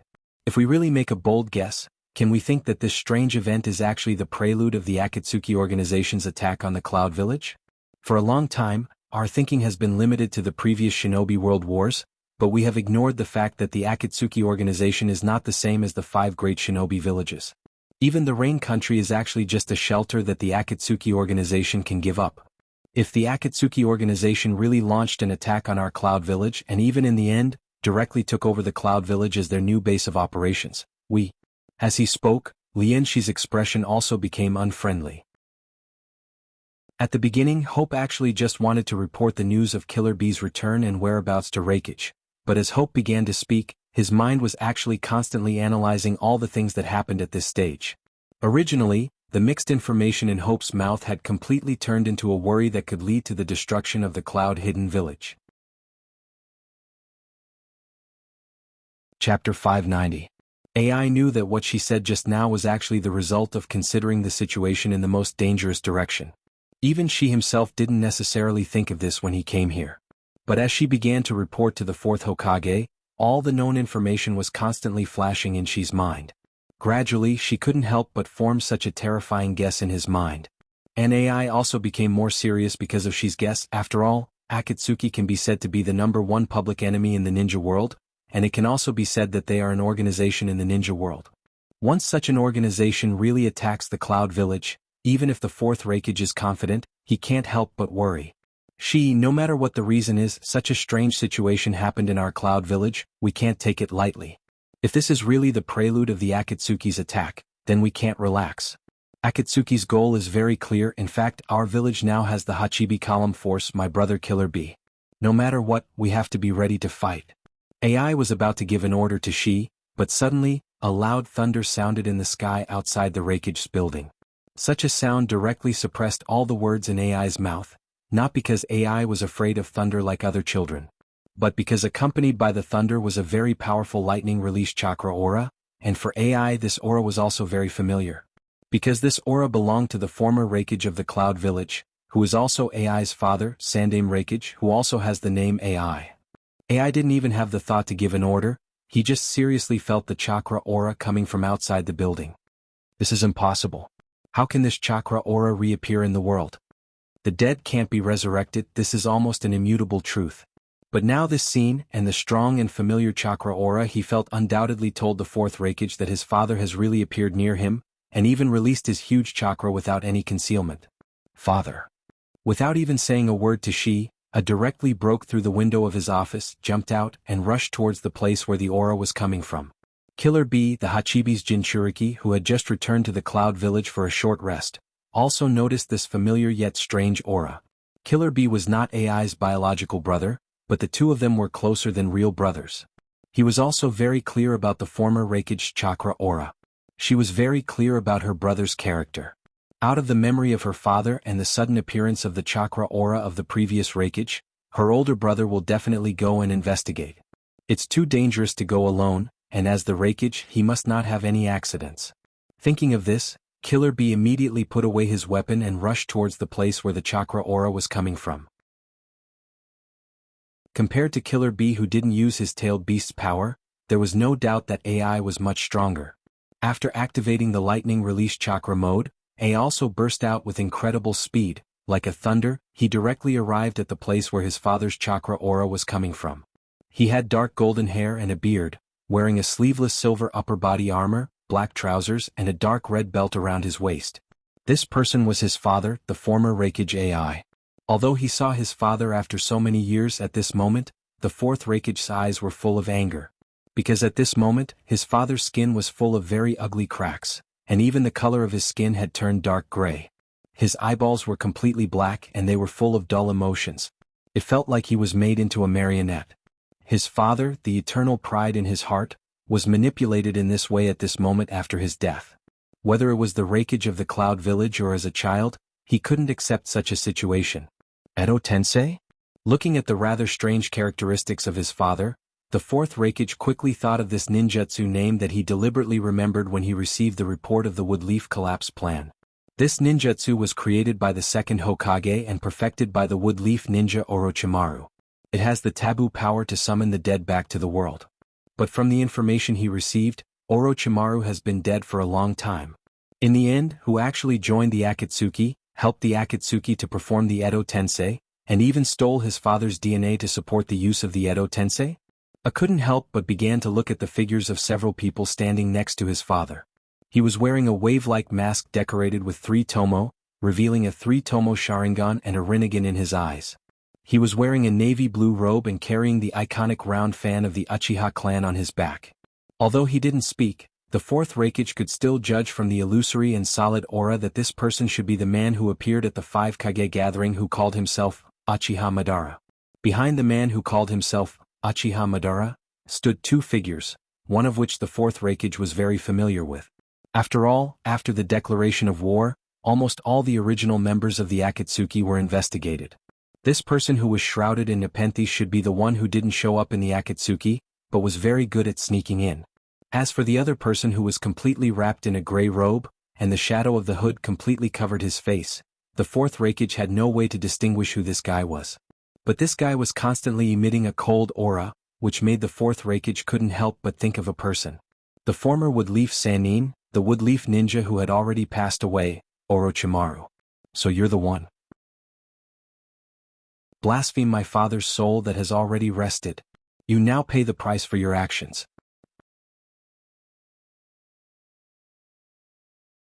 Chapter 591. Alchemist Pocket, who was shrouded in a large grayish-white robe, emitted a somewhat sinister laugh. The hood with the snake eye pattern that completely covered his face was also slowly lifted by Alchemist Pocket. Medicine Master's Pocket's grayish-white hair and his pale face with snake scale patterns appeared in front of the fourth Reikage AI. Isn't that Orochimaru? Looking at Kabuto's appearance, which was obviously inconsistent with the description of Orochimaru, Yondaime Reikage muttered to himself. Although Yondaime Reikage's voice wasn't loud, Yakushi could still hear it. As the former right-hand man of Orochimaru, Although he didn't hate him for following Orochimaru in the past, Yakushi obviously didn't want others to associate him with Orochimaru. Even if all the power and achievements he had now were actually plagiarized from Orochimaru's legacy. Orochimaru-sama is my mentor, but I have surpassed him. My name is Yakushi. After saying his name, Yakushi immediately made hand seals to activate the talisman he transplanted in the mind of Sandame Reikage. Sandame Reikage, who had been standing in the same place, suddenly had a large amount of chakra surging on his body, and lightning jumped on Sandame Reikage's body, and even faintly formed an armor-like appearance. This is Sandame Reikage's strongest shield, the lightning armor. Looking at his dark-skinned father who was wrapped in lightning armor, the fourth-generation Reikage AI's eyes flashed with a trace of reminiscence. This was his father, the father he relied on since childhood, the father who risked his life to fight against 10,000 rock ninjas for 3 days and 3 nights in the most dangerous moment of the Cloud Village, the father who died of exhaustion. He was the father who he absolutely didn't want anyone to taint him in the slightest. Father, although I know that you are not the real you now, I will grow. I will let you see my growth. I am not the little kid who followed you behind and could only be protected by you. I am the fourth Reikage of the Cloud Village. I am AI. The fourth Reikage mobilized all the chakra in his body, and almost instantaneously entered the lightning chakra mode. The azure blue lightning was also attached to the fourth Reikage's body, and similar to the third Reikage, it formed a shape similar to that of an armor. However, it may be because Sandame Reikage was in the Edo Tensei mode and was fully controlled, so compared to the lightning armor on his body, AI's chakra armor was obviously more dazzling. Do you need my help? Black Zetsu, who was standing beside Uchiha Obito, slowly walked to his side and asked softly. Even just by looking at the appearance of the lightning chakra armor worn by the fourth Reikage and the third Reikage, it's not difficult to see that the fourth Reikage at this moment is much stronger than the third Reikage summoned by the Edo Tensei. If Uchiha Obito really wanted to defeat the fourth Reikage, then just relying on the Edo Tensei to summon the third Reikage who can't fully display the abilities of the fourth Reikage is far from enough. Obito heard Black Zetsu's question and said indifferently, "Don't worry, isn't the protagonist of this play not here yet? Now is not the time for us to make a move, although the fourth Reikage is indeed stronger than Sandame Reikage. But the battle between such ninjas who are proficient in taijutsu is not so simple, it's enough to support our protagonist." The protagonist Obito was talking about was naturally the Hachibi column force of the Cloud Village, and the younger brother of the fourth Reikage, Killer Bee, who lived in the Cloud Village. The purpose of all his actions was to collect all the tailed beasts and then summon the Jubi. Defeating the Cloud Hidden Village was just a small trick to achieve his goal. After ordering Sandame Reikage to attack the fourth Reikage, Kabuto was also worried that the fourth Reikage would suddenly attack him, so he jumped to Uchiha Obito's side. Uchiha Obito's words were also heard by Kabuto, and he was even more vigilant about Uchiha Obito's gloomy character. The current Uchiha Obito was actually somewhat similar to Orochimaru. As long as you are valuable to him, even if you do something slightly excessive, Uchiha Obito will be lenient to you. But if you are no longer useful to Uchiha Obito, but you still want to stir up trouble in front of Uchiha Obito, then you have to be prepared to be obliterated by Uchiha Obito. I must find a way to strengthen my control over the Edo Tensei, so that I can control more people who have passed away. I don't want to be a useless tool that can be abandoned at will in anyone's eyes. Medicine Master told himself seriously in his heart, but a woman's figure suddenly appeared in Medicine Master Do's mind. The Edo Tensei jutsu he is currently using was actually researched and perfected by Orochimaru, and the nature of Orochimaru's chakra has become very different from that of ordinary people after several self-modifications by him. If it weren't for Kabuto secretly signed a summoning contract with the Earth Dragon Cave and inherited a very powerful Sage Mode in the Earth Dragon Cave, and through Sage Mode, he integrated a part of Orochimaru's chakra, it would be wishful thinking for Kabuto to learn a forbidden technique like Edo Tensei that can reverse life and death. Bang! Just when Kabuto was still thinking about how to make his Edo Tensei more powerful, Sandame Reikage and Yandame Reikage collided with each other on the battlefield. The collision between the two powerful Kage-level ninja jutsu directly made the flat ground become more bumpy. Roar! Whether it is Yandame Reikage or Sandame Reikage at this moment, they didn't use any particularly gorgeous techniques. They just attacked each other with their bodies that have become abnormally strong after being stimulated by Raiten chakra. Although they didn't directly knock down the enemy with a punch, the battle of punches fully reflected a kind of violent aesthetics. Chapter 592. The battle continued slowly like this. Originally, the fourth Reikage AI still had some rationality in his heart, but as the battle became more and more intense, his battle maniac characteristics were directly revealed. At this moment, Sandaime Reikage didn't have any other distracting thoughts in his mind, he just wanted to defeat his father in front of him. On the side of the battlefield, Uchiha Obito, Kabuto, and Black Zetsu were watching the battle between the father and son coldly. But at this moment, Obito's heart was faintly impatient, because the battle between Sandaime Reikage and Sandaime Reikage has been going on for nearly 10 minutes. For a ninja, 10 minutes of battle is already a limit.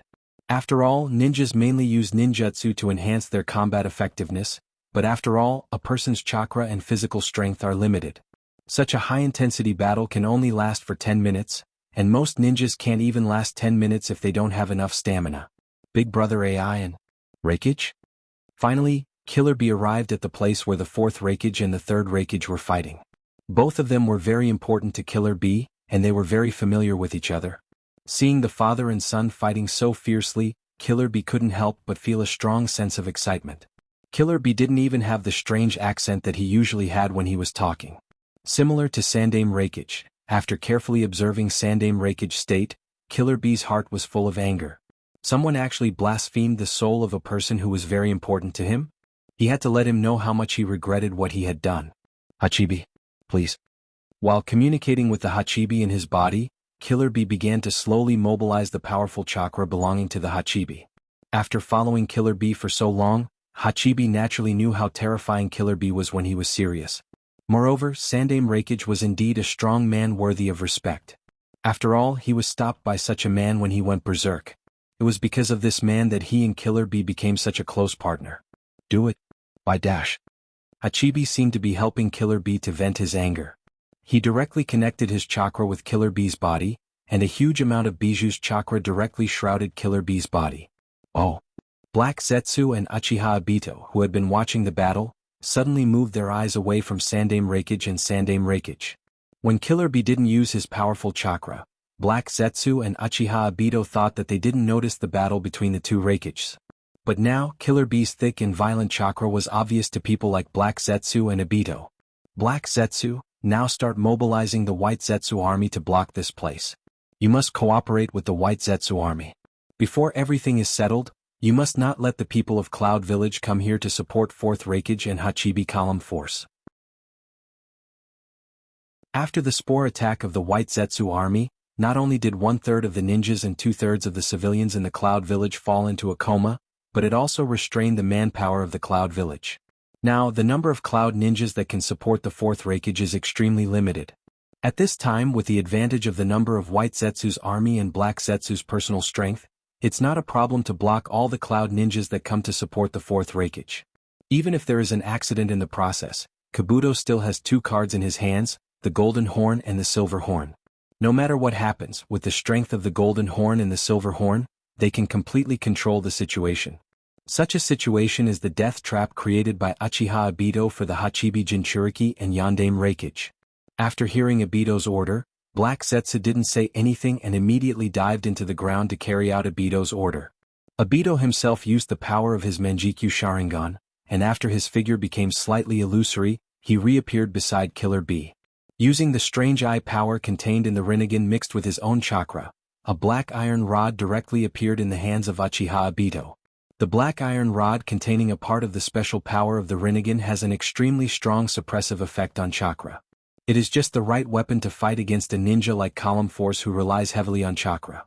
Without using any subtle moves, Uchiha Obito sent the black iron rod in his hand towards Killer Bee. Looking at Uchiha Obito's almost unskillful attack, Killer Bee didn't relax his vigilance. After all, Uchiha Obito's eyes are 2 of the 3 major dojutsu of the ninja world, Sharingan and Rinnegan. The huge chakra of the Hachibi continued to condense on Killer Bee, Killer Bee, Killer Bee, Killer Bee, Killer Bee, Killer Bee, Killer Bee, Killer Bee, Killer Bee, Killer Bee, Killer Bee, Killer Bee, Killer Bee, Killer Bee, Killer Bee, Killer Bee, Killer Bee, Killer Bee. One of Killer Bee's hands was holding the shark skin he got from the Kisan ghost shark, the other hand was holding a long saber and a short saber in his mouth. Killer Bee stretched out 5 octopus tentacles from his back and held the remaining 5 ninja swords tightly. Obito saw that Killer Bee had completely entered the battle state, but he still didn't change his seemingly simple move. He still calmly stabbed the black iron rod in his hand towards Killer Bee's position. However, the closer he got to Killer Bee, the more Obito's attention was attracted to the huge muscles in Killer Bee's hand.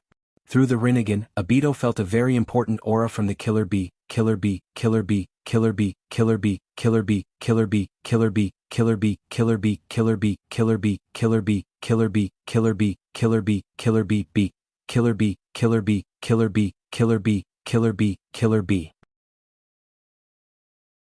After making up his mind, Uchiha Obito's black iron rod immediately became faster. Chapter 593. Originally, the black iron rod in Obito's hand was casually thrown towards Killer Bee, but when Obito retracted his arm, it instantly became fierce. It was as if a venomous snake had suddenly discovered its prey. It bared its venomous fangs and directly bit its prey. Sure enough, looking at Obito's sudden increase in speed and his imposing manner, Killer Bee said in his heart. As the current leader of Akatsuki, Killer Bee doesn't believe that Uchiha Obito is an idiot. Although Uchiha Obito's attack has many flaws in the eyes of a ninja like Killer Bee who is proficient in taijutsu, but it's still remarkable. It's normal for a Kage-level ninja to have such a taijutsu level. Abdomen? As a ninja who is proficient in kenjutsu, Killer Bee was almost at the moment when Obito launched his attack. Killer Bee has already judged where Obito's attack will land. His muscles all over his body tightened, whether it's the Sharingan in his hand or the Hachibi's chakra condensed tentacles on his back. All of them slightly moved towards his abdomen to protect him. Killer Bee's judgment was right, the black iron staff in Obito's hand was indeed attacking his abdomen. Everything was as he expected. The Sharingan in his hand blocked the black iron staff in Obito's hand. The katana in his other hand directly slashed towards Obito's head that was covered with the gray mask. The 5 octopus tentacles behind Killer Bee also controlled the katana to attack Obito's vital points. A total of 6 attacks were about to hit Obito's body. Lightning release chakra wrapped around the katana, increasing the attack power of the katana and greatly increasing the attack speed of the katana. Looking at the katana that Killer Bee used to attack him, Obito showed a slight smile under the mask that covered his face. For an ordinary ninja, falling into such a crisis will definitely lead to death. But Obito is not an ordinary ninja. The Manjikyu Sharingan in Obito's right eye is accompanied by a powerful dojutsu called Kamui. Lowering his head slightly to cover his Manjikyu Sharingan, Kamui was activated. His figure suddenly became a bit illusory. The figure that was rushing towards Killer Bee directly passed through Killer Bee's body as if it didn't exist. Whether it was Killer Bee's muscles that were used to defend against the attack of the black iron staff, or the sharp attacks launched by the 7 ninja swords in his mouth, they all directly passed through Obito's illusory figure. Damn it. Killer Bee didn't know that Obito has such a space ability, but he didn't expect Obito's space ability to be so strange and convenient. After realizing his mistake, Killer Bee immediately began to rotate his body, and the powerful chakra that was originally wrapped around Killer Bee's body became even more powerful.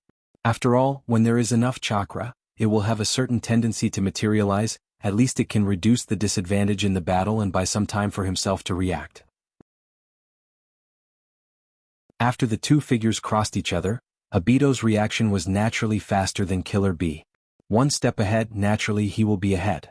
Killer Bee's body hasn't fully turned, and even his chakra hasn't fully erupted. The black iron rod in Obito's hand quickly stabbed towards Killer Bee's shoulder that was holding the shark muscle. Killer Bee's strong physical fitness and majestic chakra have become as thin as paper at this moment, easily broken by the black iron staff. The black iron staff itself has a part of the special power of the Rinnegan. When it pierced into Killer Bee's body, a strong pain directly went through Killer Bee's nerves and directly into his brain. The severe pain directly made Killer Bee's body produce an instinctive reaction, and his hand that was tightly holding Killer Bee's shoulder also involuntarily loosened.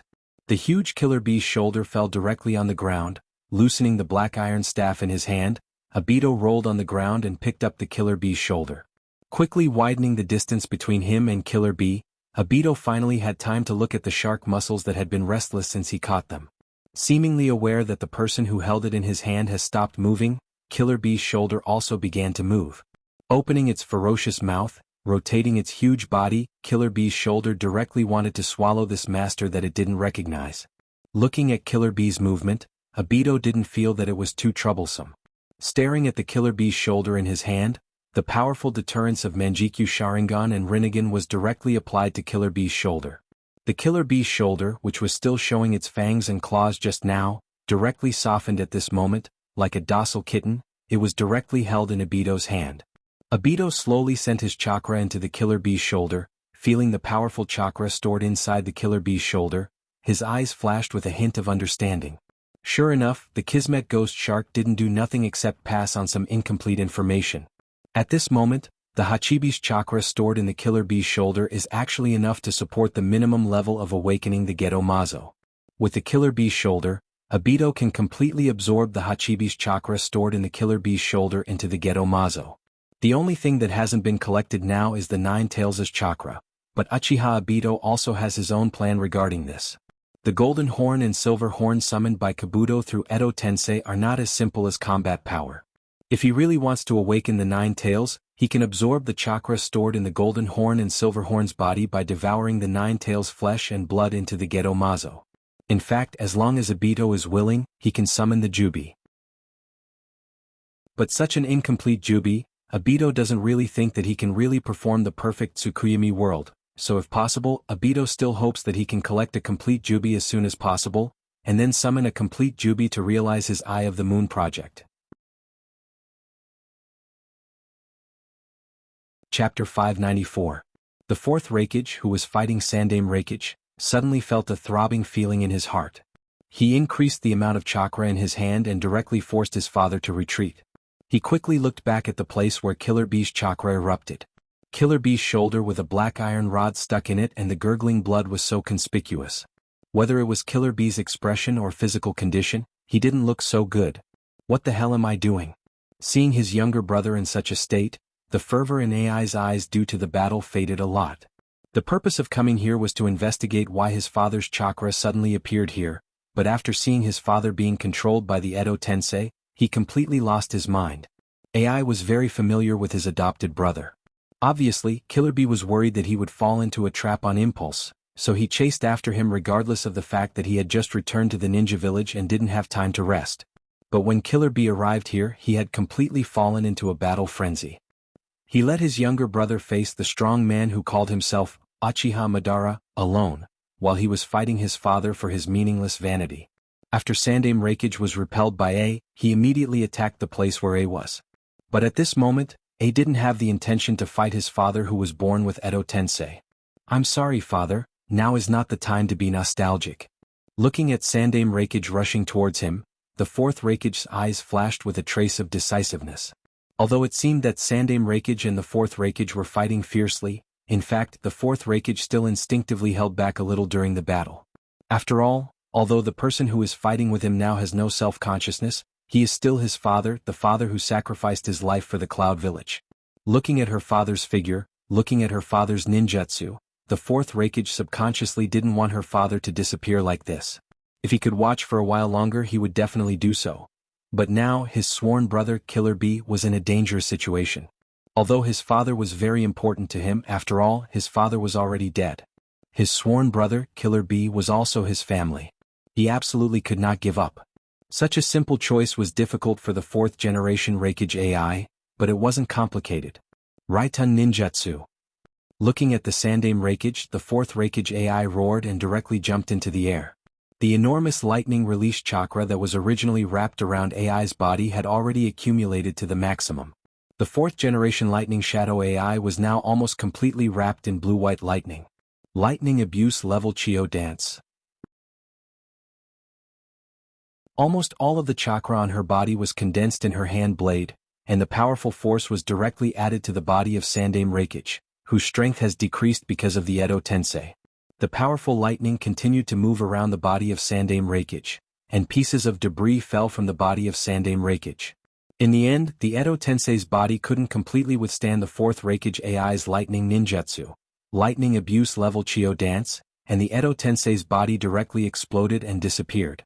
Although the Edo Tensei won't disappear because of such injuries after all, it still takes a certain amount of time and a lot of chakra to recover, so at this moment, Sandaime Raikage has lost the ability to fight.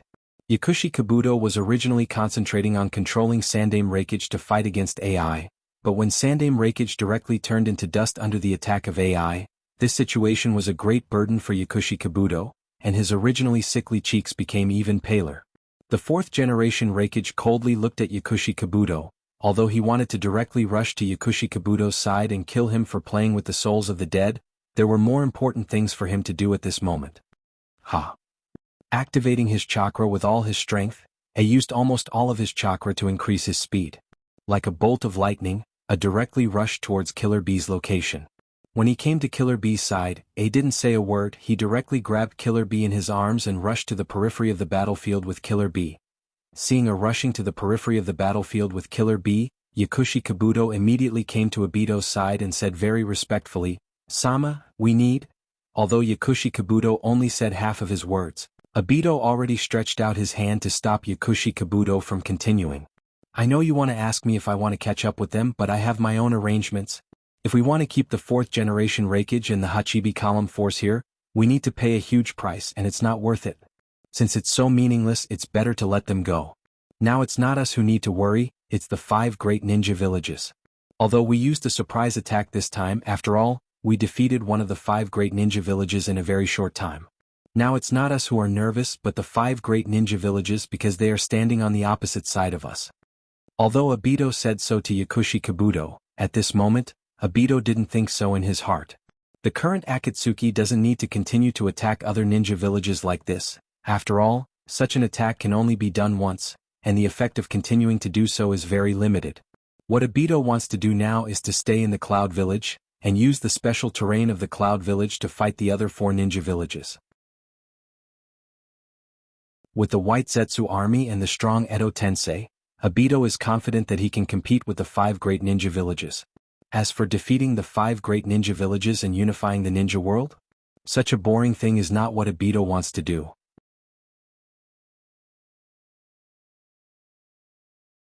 Chapter 595. The Akatsuki attacked the Cloud Village of the Land of Lightning and defeated the Cloud Village directly. A large number of ninjas and civilians fell into a coma. The 4th Dame Reikage AI cooperated with the Hachibi column force Killer Bee to lead the remaining forces in the village to evacuate. It was like a spark on a dry grassland, and almost in a blink of an eye, it directly evolved into a prairie fire. Is the Akatsuki so powerful? Since the news of the war came out, almost all countries and ninjas had a bit of contempt and relaxation in their hearts. After all, the Akatsuki is just an organization from a small country, and the resources and power it can control are absolutely not comparable to the 5 great villages behind the 5 major countries. What's more, in order to deal with the Akatsuki, the 5 great villages have united and formed an offensive and defensive alliance. How can such a small organization like the Akatsuki be comparable to such power? People will always deliberately ignore things they don't want to see. How can the Akatsuki be so weak? If the Akatsuki is so weak, how can the 5 great villages not hesitate to let go of the grievances accumulated from previous wars and join hands to deal with the Akatsuki? It can be said that such a behavior of Akatsuki, in fact, in addition to proving their strength to everyone, they also tore off the last layer of fig leaf that those fools in the shinobi world who didn't want to see the situation clearly put on themselves. In the Woodleaf Ninja Village, Watergate was at the gate of the Woodleaf Ninja Village at the moment, waiting for the 4th Dame Reikage AI to bring the remaining forces of the Land of Lightning and the Cloud Village to Woodleaf Ninja Village to meet with Watergate. Perhaps in AI's heart, among the 5 great villages, only Watergate meets the requirements of his heart for an ally. The Kazekage Gaara of the Land of Wind is aggressive, but after all he is too young and his thinking is a bit naive. The Tsuchika Jinoki of the Land of Earth is old and has become muddle-headed and cowardly. The conflict between the Cloud Village and the Rock Village is also very big, and even the father of the previous Reikage died in Inoki's calculation. Although the Mizukage Mei of the Mist-Hidden Village is shrewd and courageous, from Mei's point of view, women still have many shortcomings compared to men. Moreover, it's not a good choice for the Reikage to take refuge with the Mizukage of the Mist-Hidden Village. After some consideration, only the Hokage of the Woodleaf Village, Watergate of the Land of Fire, is in A's heart. Moreover, compared to other countries, Konoha has an advantage that other villages can't reach, and that's the abundance of resources. Although the 5 countries outside of the Land of Fire have their own specialties, compared to the Land of Fire, they are still slightly inferior. It can be said that the Cloud Village of the Land of Lightning has lost its foothold. If they want their ninjas to not be treated coldly, only Konoha, who manages its image in the shinobi world and flaunts itself with gentleness and peace, can really take in the ninjas of the Cloud Village of the Land of Lightning.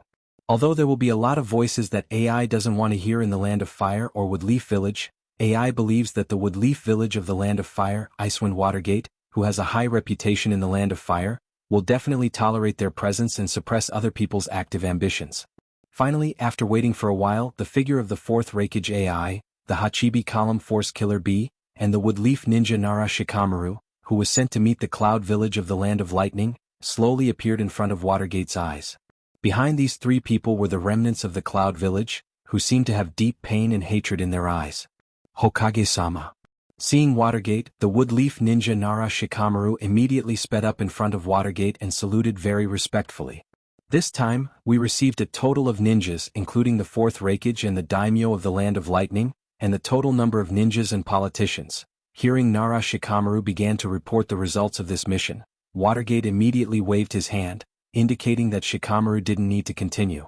After all, Watergate actually doesn't care so much about how many ninjas and politicians of the Land of Lightning came to Woodleaf Village to seek refuge. What Watergate really needs to take seriously is the fourth Reikage and the Hachibi Column Force, whose strength is beyond ordinary ninjas, and the specific situation of the fall of the Cloud Village. Although after Watergate's return, Woodleaf Village has been spending a lot of effort to investigate the Akatsuki's information, but it still has little effect. This time, since the Akatsuki was able to sneak attack the Cloud Village and caused great damage to the Cloud Village, then they must have shown some of their cards. When you clearly realize how powerful your enemy is, it won't make you feel terrible, but your enemy has been hiding in the dark like a black veil covering their face, you will feel more terrible. Now, although the Cloud Village has suffered a certain loss, in fact, the high-end combat power is still very intact.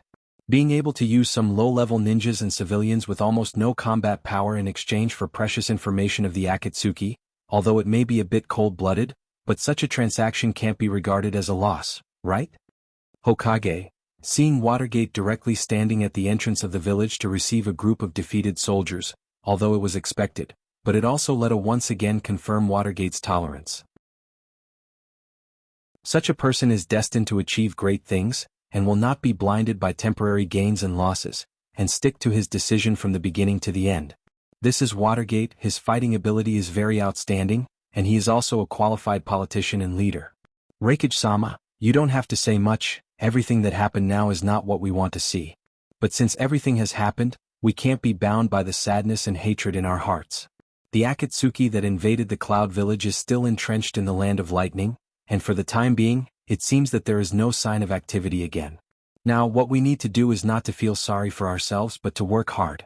What happened to the Cloud Village cannot happen to any other village, otherwise, it will be a huge loss for the entire ninja world.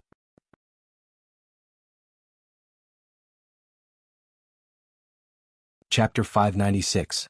In the Bloodcloth Pavilion, Nangongja was sitting at the dining table with his family Mishiro, Nangong-ro, and Little Linger.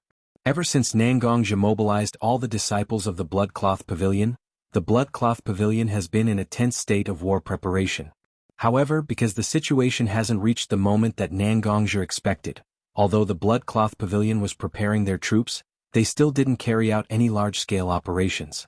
So these days, Nangongja has been staying in the Bloodcloth Pavilion, receiving information from all sides. Nangongja has been analyzing the situation of the ninja world. And now is one of the few times that Nangongja can put down the various complicated affairs in his hands and eat with his family. These days, Nangongja really didn't have time to cook for his family, so this meal was actually made by Mishiro, Nangong-ro, and Little Linger after taking time off from the complicated work in the sharp gold altar. Although there are logistical personnel in the Bloodcloth Pavilion who can prepare meals for Nangongja, out of Nangongja's habit of eating, Mishiro still took time off from his complicated affairs to cook for Nangongja. This meal actually just started not long ago. The rice bowl in front of Nangongja was just taken a few bites by Nangongja, and the grilled blue and white fish on the plate was only touched by Nangongja a few times. But suddenly, a burst of urgent knocking echoed directly in Nangongja's house. Nangongja's brows instinctively frowned slightly. After all, eating time is one of the few times that he can put down all the burdens and share this time with his family. But now, even his last moment of relaxation was about to be taken away from him? Seeing Nangongja's displeasure, Mishiro naturally reacted immediately. Putting down the rice bowl in his hand, Mishiro slowly walked to Nangongja's side and put his hand on Nangongja's shoulder. "Don't be like this, Miyagi. You are not only yourself now, you are also not only the family of the three of us. You are also the leader of the Blood Cloth Pavilion, the common leader of the entire ninja world. Before, you could be willful and do whatever you want, but now you have a lot of responsibilities on your shoulders. This is not a bad thing. Mashiro returned to the Blood Cloth Pavilion together with Nangongja. As the temporary altar master of the Sharp Gold Altar, Mashiro also had a deeper understanding of the Blood Cloth Pavilion's affairs. As perhaps compared to Nangongja, Mashiro understood how important Nangongja was to the Blood Cloth Pavilion. The current Nangongja could almost be said to have become the spiritual sustenance of the entire Blood Cloth Pavilion. As long as it was Nangongja's order, the disciples of the Blood Cloth Pavilion would sacrifice their lives for Nangongja's order without any complaints. Hearing Mashiro's words, Nangongja raised his head and looked at Little Linger and Nangong-ro sitting opposite him, then looked at Mashiro standing beside him. In their eyes, although there was some hidden reluctance, it was more a kind of support for him. Although they enjoyed the fact that Nangongja could devote all his time to them, they were also unwilling to let Nangongja lose himself because of them. Nangongja wasn't just a gentle man who took care of his family. At the same time, Nangongja was also the leader of an organization, a peerless powerhouse standing in the ninja world. The sword of a powerhouse can be collected, but the sword of a powerhouse must never be covered in dust. Mashiro, Nangong-ro, and Little Linger all didn't want to become the dust attached to Nangongja's sword. Instead, they hoped that the three of them could become the scabbard of Nangongja's sharp sword, giving Nangongja a place to rest. Nodding his head to the three girls, Nangongja's eyes also became firm. In fact, Nangongja understood what Mashiro said just now, but maybe it was because of the strong pressure during this time, or maybe it was because he owed the three girls in his heart. Nangongja really didn't want to give up such an ordinary thing like sitting quietly with his family. But now that he saw the support of the three girls, Nangongja slightly understood their thoughts. They didn't want to be a burden to him. What they wanted more was to be his support behind him. When Nangongja understood the feelings of the three girls, he also secretly made up his mind that he would not let down his family's efforts. Then, I'm leaving. Nangongja slowly stood up with the Heaven's Calamity Sword in his hand. The anger between his eyebrows just now had completely disappeared at this moment. At this moment, Nangongja was once again the heroic and peerless expert in the hearts of the Blood Cloth Pavilion disciples, who pointed out the direction for everyone. Nangongja walked to the door of his small building and slowly pushed it open. He directly lifted his feet and stepped out of the door. The person standing at the door of Nangongja's small building was none other than Bai Shui, the altar master of Bai Shui, who was in charge of the intelligence gathering and assassination work. Bai Shui could be said to be the one who understood Nangongja's character the best among the original altar masters of the Blood Cloth Pavilion. However, this time the intelligence was really urgent. The moment he saw the intelligence, Bai Shui knew that he had to hand it over to Nangongja as soon as possible so that Nangongja could make a decision. Now was the time that Nangongja cherished the most and had a meal with his family. If other people came, Bai Shui really couldn't guarantee that Nangongja wouldn't explode with all the pressure he had been under during this period of time. Exploding was a small matter. However, if Nangongja took out his anger on the disciple who delivered the intelligence for him, or even punished him, such behavior would undoubtedly destroy Nangongja's image in the Blood Cloth Pavilion. This was something that Bai Shui absolutely couldn't allow. Therefore Bai Shui came. Even if he might have to bear the wrath of Nangongja, Bai Shui had no complaints or regrets. The moment Nangongja saw Bai Shui, he was slightly surprised. After all, during this period of time, every altar master of the Blood Cloth Pavilion was in a state of high tension. The work that needed to be dealt with every day was also piled up like a mountain. Bai Shui's sudden appearance here was just to pass him a piece of information. Naturally, Nangongja was unable to react to such a thing. However, Nangongja wasn't a fool. After thinking about it, he understood the reason why Bai Shui did this. With a slight smile on his face, Nangongja looked at Bai Shui who was standing opposite him. There were too many people who silently supported him. Even if it wasn't for himself, Nangongja would never allow himself to fail. Chapter 597. Chief. Before Nangongja could speak, Bishui bowed respectfully to Nangongja. Over the years, Nangongja has been the chief of the Blood Cloth Pavilion. In fact, he has made great progress compared to when he was fighting alone. And the biggest progress is that Nangongja has become more and more able to hide his emotions when he needs to. Although among the original altar lords of the Blood Cloth Pavilion, Bishui has always been the one who understands Nangongja the most and is also the one who Nangongja trusts the most. But even with such a close relationship with Nangongja, Bishui still doesn't think that he can see every second of Nangongja clearly. Especially now that she had interrupted Nangongja's meal with his most cherished family. Bai Shui didn't dare to guarantee that Nangongja wouldn't release all the pressure that had accumulated in his heart during this period of time. Bishui is very nervous now. This kind of nervousness is almost completely written on Bishui's face and reflected in the small movements of Bishui's body. And as a person who has received ninja training, Nangongja naturally found the nervousness in Bishui's heart very easily at this moment. Sure enough, he has accumulated too much pressure during this time. It actually made Bishui, who is very close to him, feel a lot of pressure. Bishui, there is no one else here, you and I don't need to be so restrained. Nangongja's face had a bit of a gentle smile. He gently put his hand on Bishui's shoulder, hoping to relieve the pressure in Bishui's heart in this way. Seeming to be aware of Nangongja's intention, Bishui's originally tense muscles gradually relaxed. Although Nangongja asked Bishui not to be so restrained, Bishui still took a step back and dodged Nangongja's hand on his shoulder. Bishui bowed deeply and said very respectfully, "Etiquette cannot be abolished, now is the critical time of the blood cloth pavilion. No one can indulge the feelings in their heart at will. We can't destroy the future of the entire bloodcloth pavilion because of a moment of indulgence." Although it seems that Bishui is talking about himself, there is still a faint sense of blame to Nangongja. This kind of behavior was actually a kind of offense, but Bishui believed that such an offense had to be done. Since it has been decided to take the bloodcloth pavilion as a third force to join this dangerous fourth shinobi world war that will sweep the entire ninja world, they must be prepared to sacrifice.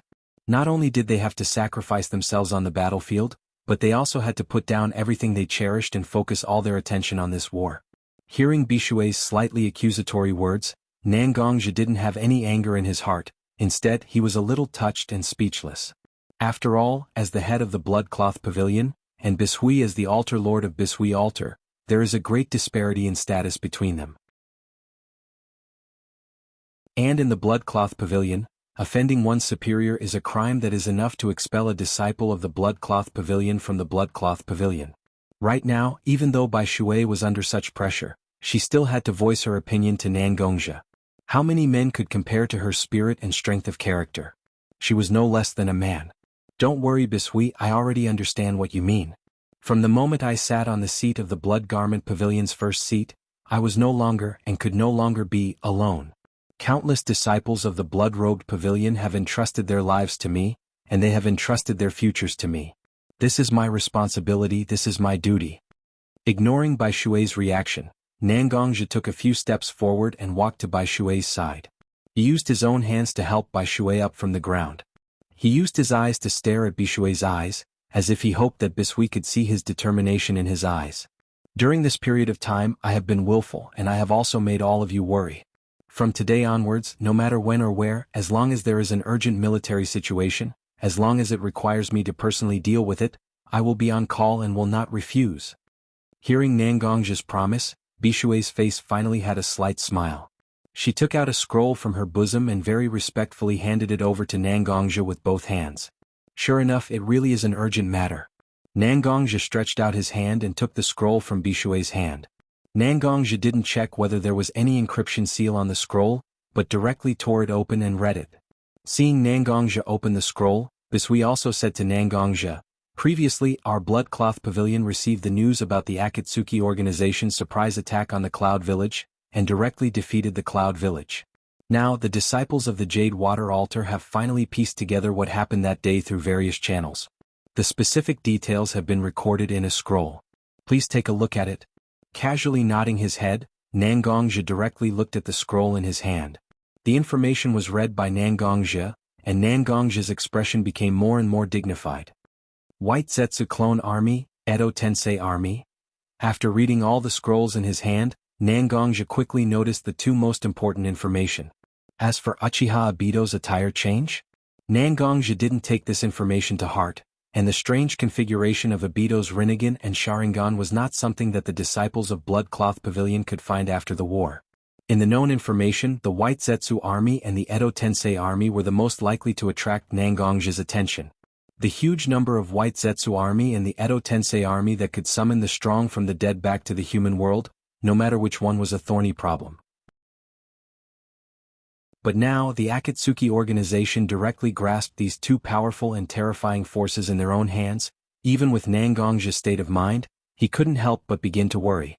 After all, Nangong's plan was formulated under the situation that the strength of the ninja allied forces of the 5 great ninja villages was not far from the strength of the Akatsuki organization. Now, if one side occupied the absolute advantage, then Nangong's plan to play an important role as a third party can only be put on hold.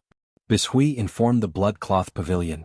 Pay close attention to the next battle between the ninja allied forces and the Akatsuki organization. Once the ninja allied forces have a large number of losses, we are always ready to join the battlefield to balance the strength of both sides.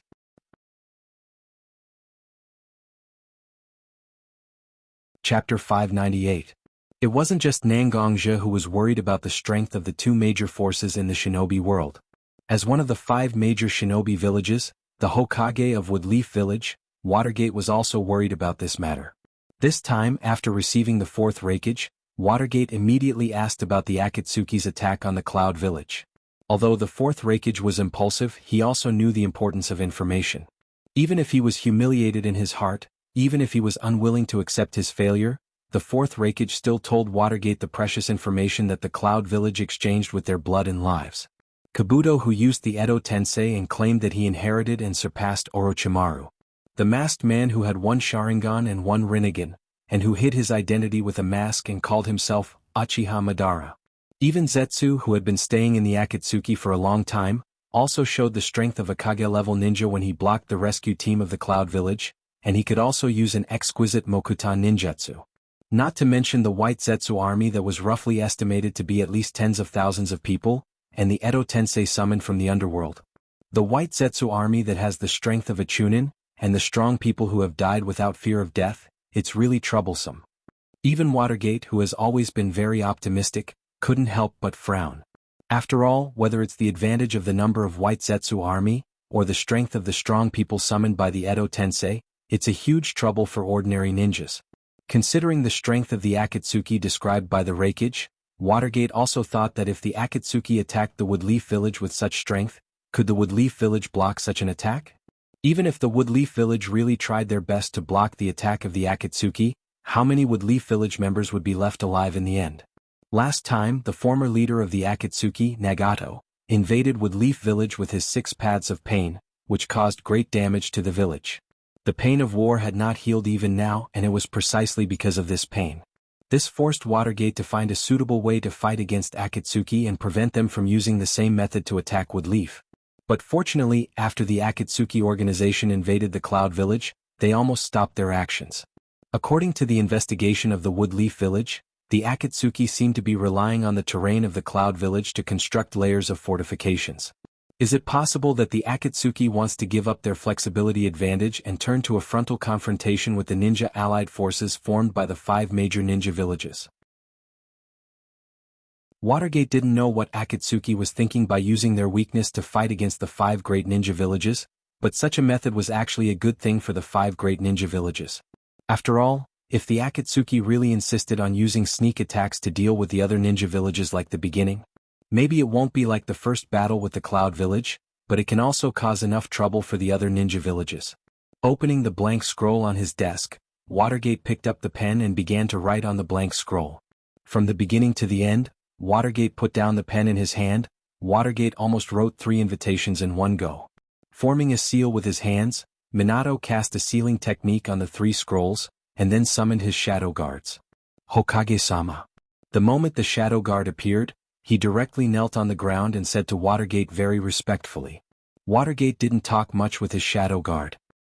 He directly picked up the 3 sealed scrolls on his desk and walked to the front of the shadow guard. Send 3 Kage guards to deliver these scrolls to the 3 Kages of the Land of Wind, the Land of Water, the Land of Mist, and the Land of Earth. After delivering the scrolls, help them open the scrolls. I believe that after they see the contents of the scrolls, they will decide to come to Woodleaf Village. Don't be in a hurry to leave, come back with them. This intelligence mission is very important, and it is very likely that someone will intercept you. So if things go wrong, immediately destroy the scrolls and use the Flying Thunder God Jutsu I taught you. Be sure to do your best to save your life. No matter how important the mission is, it is not as important as your life. Listening to Watergate's words, The shadow guard who was half kneeling on the ground flashed a touch of emotion in his eyes. A person who can be so considerate of his subordinates, and even pass on his unique ninjutsu is simply unimaginable. Yes. The shadow guard lowered his head, and after a little gesture to Watergate, he immediately disappeared. Turning around, Watergate slowly opened the ninja world map and carefully looked at it. Now the Akatsuki defeated the Cloud Village of the Land of Lightning and occupied the place where the Cloud Village was located. According to the Fourth Reikage, in order to prepare for the war, the Cloud Village actually stored a lot of war materials. The Fourth Reikage actually destroyed a lot of these war materials when he retreated with the remnants of the Cloud Village, but because of the time, there were actually a lot of war materials including explosive tags, kunai, and other important materials left behind.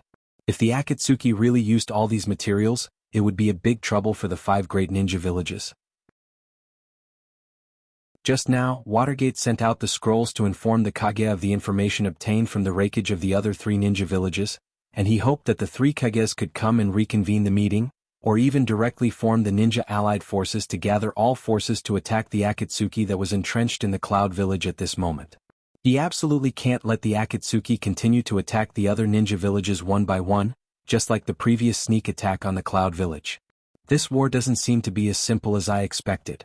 Watergate's face was a bit dignified and he secretly said in his heart, "Everything that happened in the Cloud Village is traceable, but the only thing I don't understand is why the Akatsuki made a large number of ninjas and civilians fall into a coma?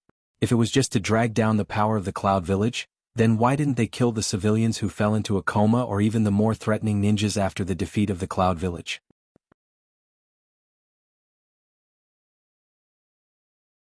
Chapter 599.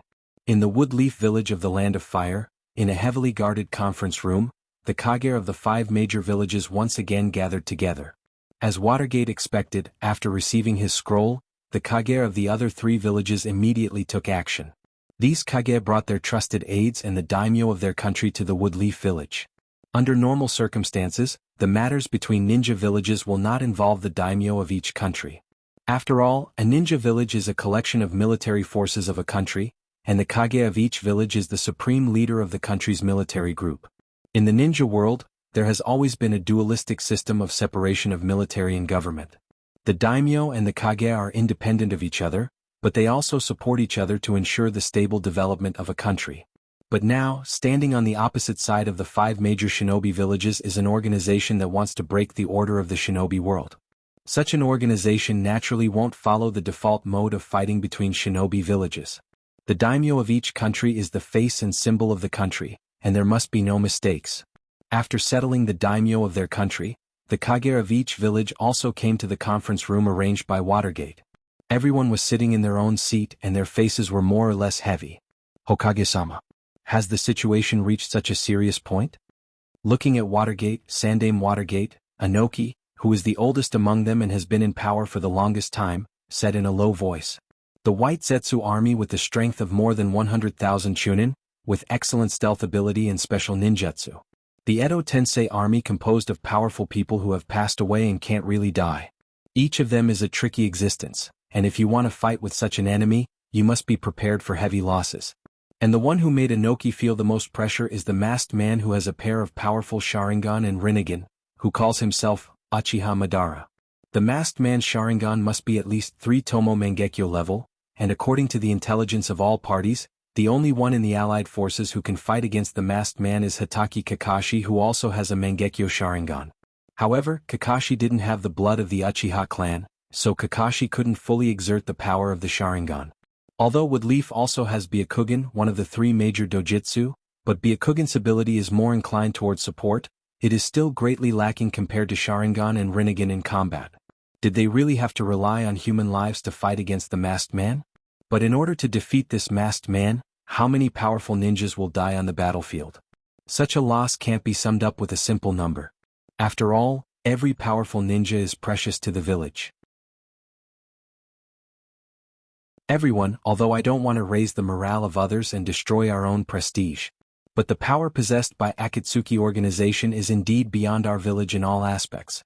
If it's just a single ninja village fighting against Akatsuki organization, to put it bluntly, any one of us will lose without a doubt. Watergate glanced at the Kage of each village and said with a dignified expression, But we're not just going to fight against the Akatsuki alone. Hearing Watergate's words, everyone felt a huge pressure in their hearts, and even fell into silence.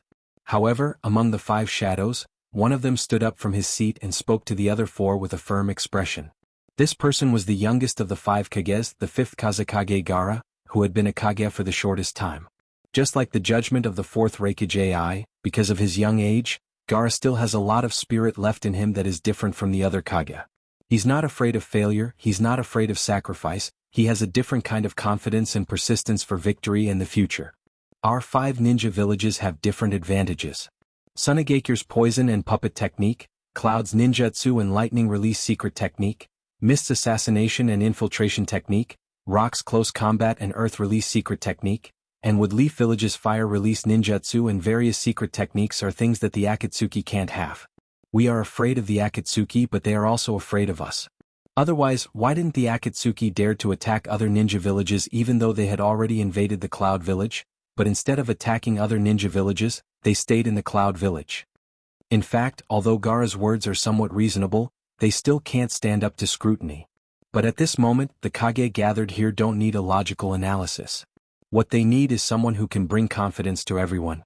Originally, this role should actually fall on Watergate, who is very strong in both personal strength and village strength, but they didn't expect that Gaara, the youngest of the 5 Kages, would take on such a responsibility. Watergate took a deep look at Gaara. Obviously, he was also quite envious of Gaara's fearless spirit. He also had this kind of spirit before, but as time passed, this kind of attitude slowly disappeared from Watergate's heart. After all, the higher the position, the more things that need to be considered and estimated. Such an attitude is not suitable for the leader of a ninja village. Kazekage is right. Seeing Gaara stand up, Watergate also directly expressed his attitude. There are some things that we can't avoid. At the time of the 5 Kages tournament, the masked man has already told us about his crazy Eye of the Moon project. Once such a plan is implemented, whether it is ordinary people or ninjas, they will all become victims of this plan. Indeed, the Akatsuki is very strong. However, given our current position, we have no room for compromise at all. I have gathered all of you here. In fact, I want to discuss a feasible plan to resist Akatsuki organization with everyone. All the decisions we made during the 5 Kages tournament, now I think it's time to adjust them. The Akatsuki has already made a move, and we must not become the passive party. What we need is to get a certain result in a short time, not just to get us out of such a passive state. More importantly, we need to create some results to boost the morale of the entire ninja allied forces. The people are motivated. We have a real hope of victory.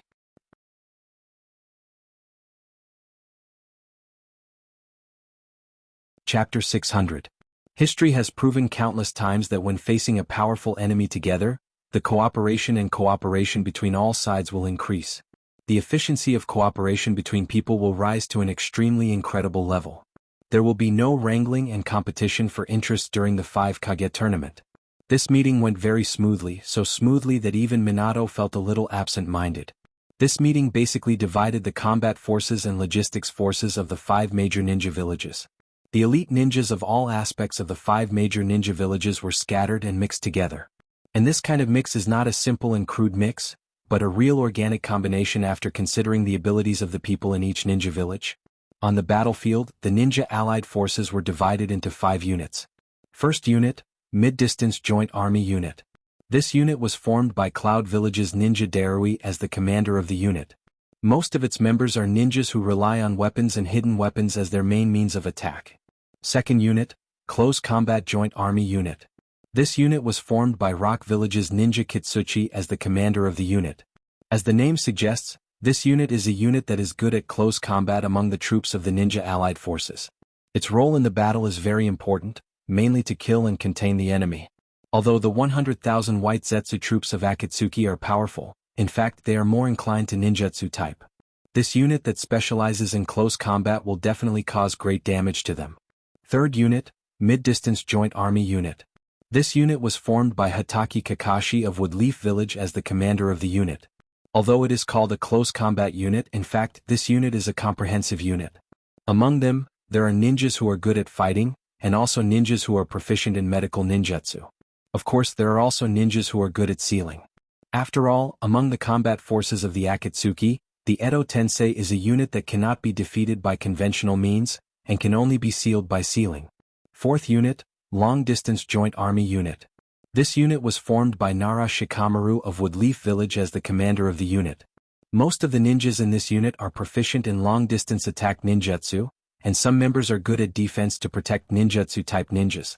In addition to providing long-range support to the battlefield, this unit would also roam around the battlefield to provide support to the areas that needed it.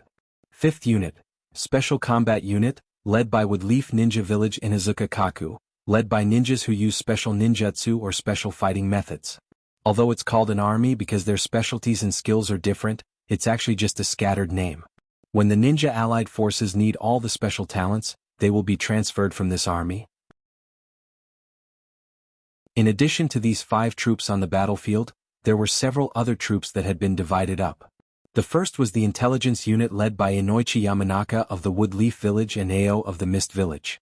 They were mainly responsible for battlefield communication and information transmission. Secondly, the 5th Mizukage may directly led a group of ninjas to guard the daimyo. After all, the daimyo was very important to a country and there must be no accidents. The third was the infiltration reconnaissance team led by Woodleaf Ninja Anko Mitarashi. In this war, an important part of the Akatsuki's ability to fight against the ninja allied forces was the Edo Tensei unit, and the Edo Tensei unit was used by Kabuto, who had joined the Akatsuki. Although it's still not clear to what extent Kabuto has mastered the Edo Tensei Jutsu, from the information of the 4th Reikage, Kabuto has collected a lot of strong DNA. Whether it's the self-conscious gold horn and silver horn summoned by Kabuto, or the controlled Sandaime Reikage, all of them were a great hindrance in the process of the 4th Reikage retreat. As the former disciple of Orochimaru, Anko Mitarashi knew Orochimaru's action pattern better than the average ninja. Since Kabuto claimed to have inherited Orochimaru's mantle, and the 4th Reikage said that his body shape and aura were very similar to Orochimaru, the ninja allied forces could only let Anko lead a group of ninjas to sneak into the enemy's territory to investigate Kabuto's information. The 4th was the surprise attack unit led by Kankuro Sunagakure. Instead of an army, it was more like an expanded version of a ninja squad. The ninjas in it had different abilities but they could support and help each other. The reason why the 5 Kage set up such a squad was in fact, hoping to use their respective strength to test the Akatsuki's strength to a certain extent. The 5th was the medical unit specially established for the war. Originally, Watergate hoped that Tsunade in the Woodleaf Village would be the leader of this unit, but Tsunade has been in a semi-retired state after marrying Jiraiya. Although Watergate very much wanted to let Tsunade come out, because of the urgent situation of the war, Watergate could only leave the position of the commander of the medical unit empty, and let Tsunade's 2 disciples, Shizune and Haruno Sakura, serve as the temporary commanders of the medical unit. The last part was a completely auxiliary force, the Perception Force. The Perception unit was not an independent unit. Instead, it was scattered and integrated into every previous main battle unit. The temporary commander of the Perception Force was Hope, the right-hand man of the 4th Reikage of the Cloud Village in the Land of Lightning. Although it seemed that this division was a little complicated, it was a division that the Kage of the 5 great ninja villages gathered together and discussed together with their respective think tanks. In addition to these forces used for combat or auxiliary combat, the 5 Kage also formed the head council that represented the highest power of the ninja allied forces, and selected the intelligent Woodleaf Ninja Nara Shikaku and the Cloud Village Ninja Ma Bai to assist the head council. Removing all factors that affect combat power at this moment, the ninja allied forces is no longer a loose alliance between the 5 great ninja villages. At this moment, the ninja allied forces has become a force that includes almost all ninjas in the ninja world. The various ninja villages put down their grudges and cooperated with each other to fight against the Akatsuki that threatened the future of the entire ninja world. In the words of Minato Watergate, the ninja allied forces at this moment represents the power of the entire ninja world. And such a force is the strongest force to guard the future of the ninja world.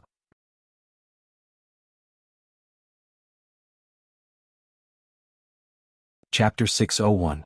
Land of Lightning Cloud Village.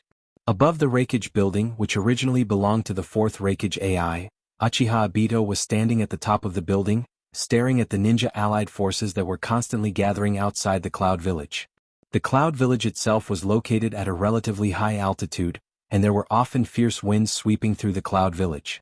At this moment, Obito, who was wearing a navy blue robe and a white-gray mask, was standing on the roof. His robe was fluttering in the wind, and an iron-blooded aura of war was emitted from his body. The final battle? That's not bad. There was a slight smile on his face hidden under the mask. Not long ago, Obito directly extracted all the chakra of the 9 tails and the 8 tails from the golden horn, silver horn and mermaid skin, but he didn't directly inject them into the Geto Mazo. After all, once the Geto Mazo gathered the aura of the 9 tails, Obito wasn't sure what would happen. So now that he saw the 5 great ninja villages gathered outside the Cloud Village, Obito was actually a little happy, especially after sensing the aura of the 8 tails and the 9 tails from the ninja allied forces through the Rinnegan and the Yin-Yang release inherited from Uchiha Madara. Obito also made up his mind to carry out the final battle. Zetsu. There was no one around Obito, but he suddenly shouted with his slightly low and hoarse voice. After Obito called out Black Zetsu's name, Black Zetsu's body slowly emerged from the floor of the top floor of the building. After Black Zetsu appeared, he stood directly next to Obito, his head slightly lowered, apparently waiting for Obito's order. Start the White Zetsu army to prepare for the attack. Tonight, we will launch a surprise attack on the Ninja Allied Forces base. This time, don't hold back, do as much damage as possible to the Ninja Allied Forces. I have already sensed that the 9 Tails and the Hachibi's People Column Force are inside the Ninja Allied Forces base at the moment, but the Ninja Allied Forces will definitely not let the Hachibi and the 9 Tails go out to fight easily. There must be a lot of guards around them, and Haku will never be able to break through such a defense quietly. Therefore, what we need to do now is to use pain to tell them that in terms of basic combat power, they have no way of resisting us. Although the last battle with the Cloud Village exposed the Edo Tensei, after all, only 3 Edo Tensei appeared.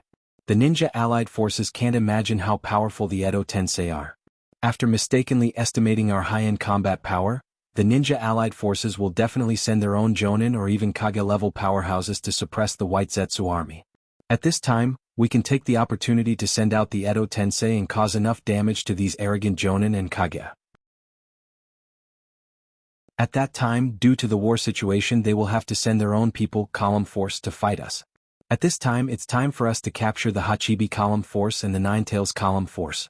Listening to Obito's words, Black Zetsu, who had been silent all this time, couldn't help but show some excitement on his face. Yes, I will arrange it now. After Black Zetsu said such a sentence to Obito, he immediately merged back into the floor of the building. Obito casually glanced at the place where Black Zetsu disappeared with his eyes, and slowly covered his left eye with his left hand. Feeling the subtle fluctuations of the Rinnegan in his left eye, Obito's eyes also became sharp. Black Zetsu once sneaked into the Woodleaf village to retrieve a pair of Rinnegan that belonged to Nagato, but after returning he only gave him one. Moreover, Black Zetsu has always insisted that he only got one Rinnegan from the Woodleaf village. From the bottom of his heart, Obito didn't trust Black Zetsu that much. After all, Black Zetsu's identity really made Obito feel that there was no way to fully trust him. After Uchiha Madara got the Rinnegan, he combined the power of the Rinnegan with his own spiritual force. If this is really the case, then Black Zetsu's loyalty to Madara is simply unshakable. Obito still clearly remembers that the reason why Uchiha Madara saved him from the battlefield of Kanobi Bridge was not because he cared about his back as a senior of the Uchiha clan, but because he hoped that Obito could be his agent after he left the world. Helping him monitor and guide Nagato, and then when the time is right, let Nagato perform Geto Rinnegan Tensei Jutsu to resurrect him. Now that Nagato is dead, he also put one Rinnegan in his eye. Such a thing is actually contrary to Uchiha Madara's plan, especially now that the other Rinnegan is likely to be in Black Zetsu's body. This naturally made Obito more vigilant against Black Zetsu, and since he has doubts, Obito naturally won't sit still. Activating the power of his Manjikyu Sharingan in his right eye, Obito's figure slowly disappeared from his place. After a few flashes, Obito also came to the room where Yakushi Kabuto was. This room was arranged very simply by Yakushi Kabuto. There was a simple wooden bed with neat bedding, and even a thin layer of dust on it. Obviously it hasn't been touched for a long time. There were a few large bookshelves and a table with a variety of experimental equipment in the middle of the room. Yakushi Kabuto was obviously a research madman at the moment. However, Yakushi Kabuto wasn't like Do-Chang, who was studying at his table, but was sitting on a chair as if waiting for someone to visit him. When Obito's figure slowly appeared in Yakushi Kabuto's room, Yakushi Kabuto's eyes didn't have the slightest change. Instead, he had a feeling that everything was within his expectations. The feeling of arrogance directly showed on Yakushi Kabuto's face. In fact, Obito didn't like such a person very much, but such a person happened to be the easiest to control, so Obito forcibly suppressed his displeasure and said to Yakushi Kabuto, "I know that you and Black Zetsu have always been at odds, but now is the time of war. I believe you should also know what kind of mentality you should use to face the war, right?"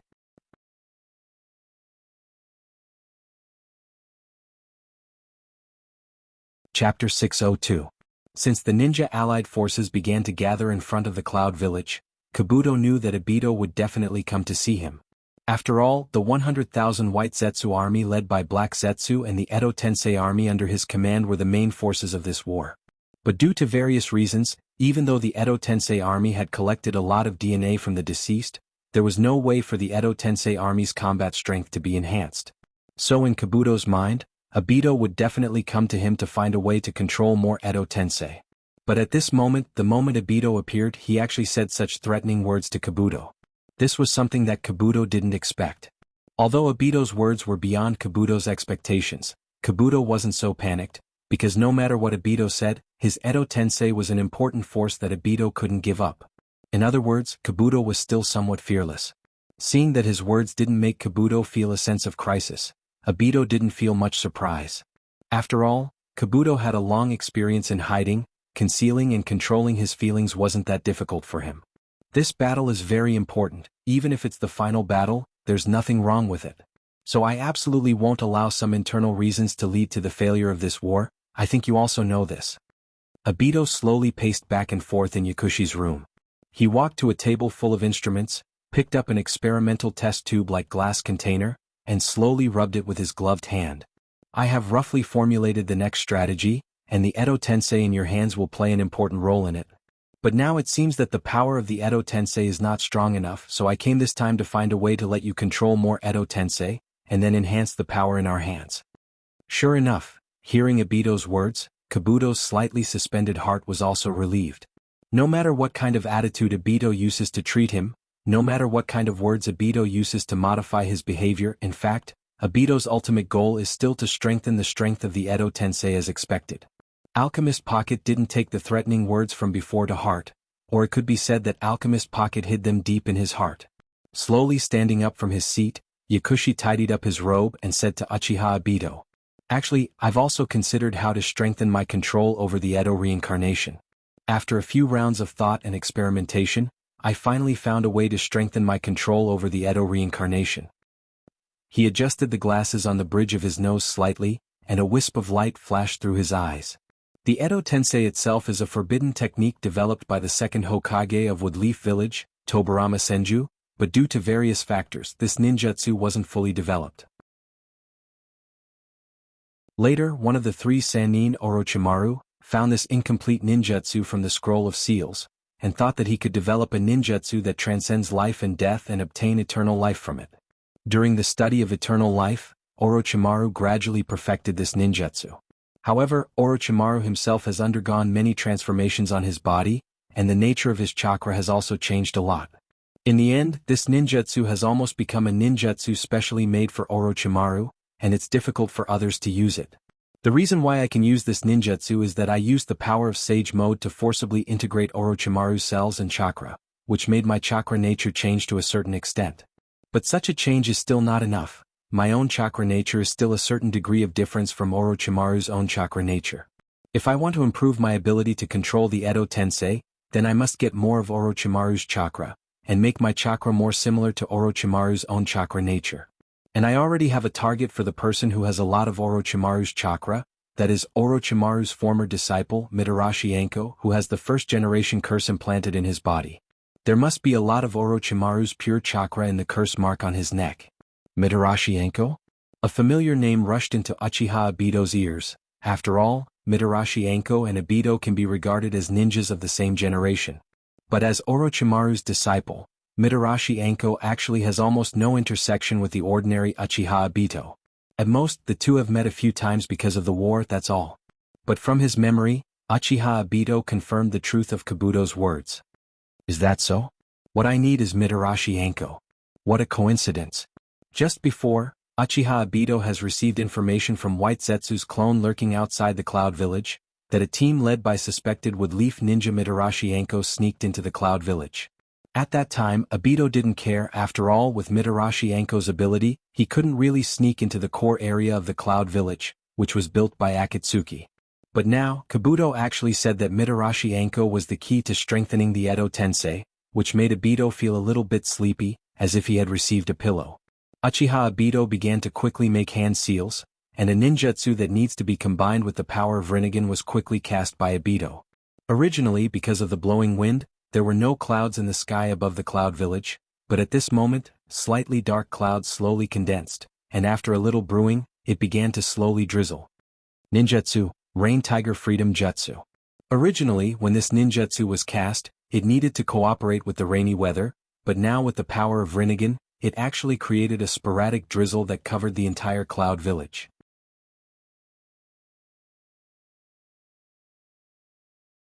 Chapter 603. The patter of rain drifted down from the sky. Although a part of the Earth Chakra was integrated into it because the content was very small, it wasn't so easy to detect. The Cloud Village itself was located in a highland area. There were almost no tall trees. Most of the area was covered with large areas of lawn and sporadic low shrubs. Without tall trees, the Rain Tiger Free Jutsu used by Obito almost directly covered everyone's body without any hindrance.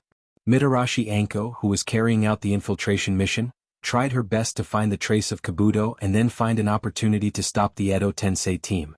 But the security of the Cloud Village was completely beyond Mitarashi Anko's imagination. She wandered around the periphery for a long time, and almost walked around the entire Cloud Village, but Mitarashi Anko almost didn't find any loopholes in the defense of the Cloud Village.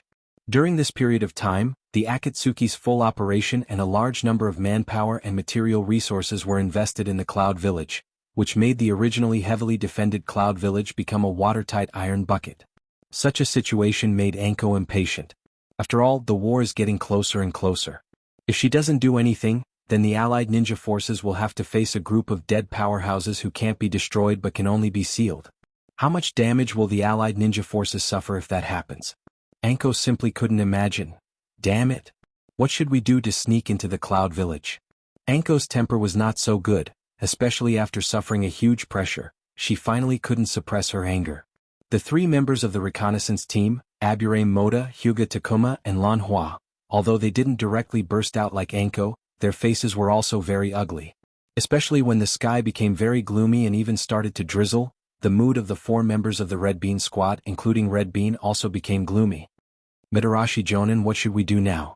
As soon as we entered the Cloud Village, we were already detected by the other party.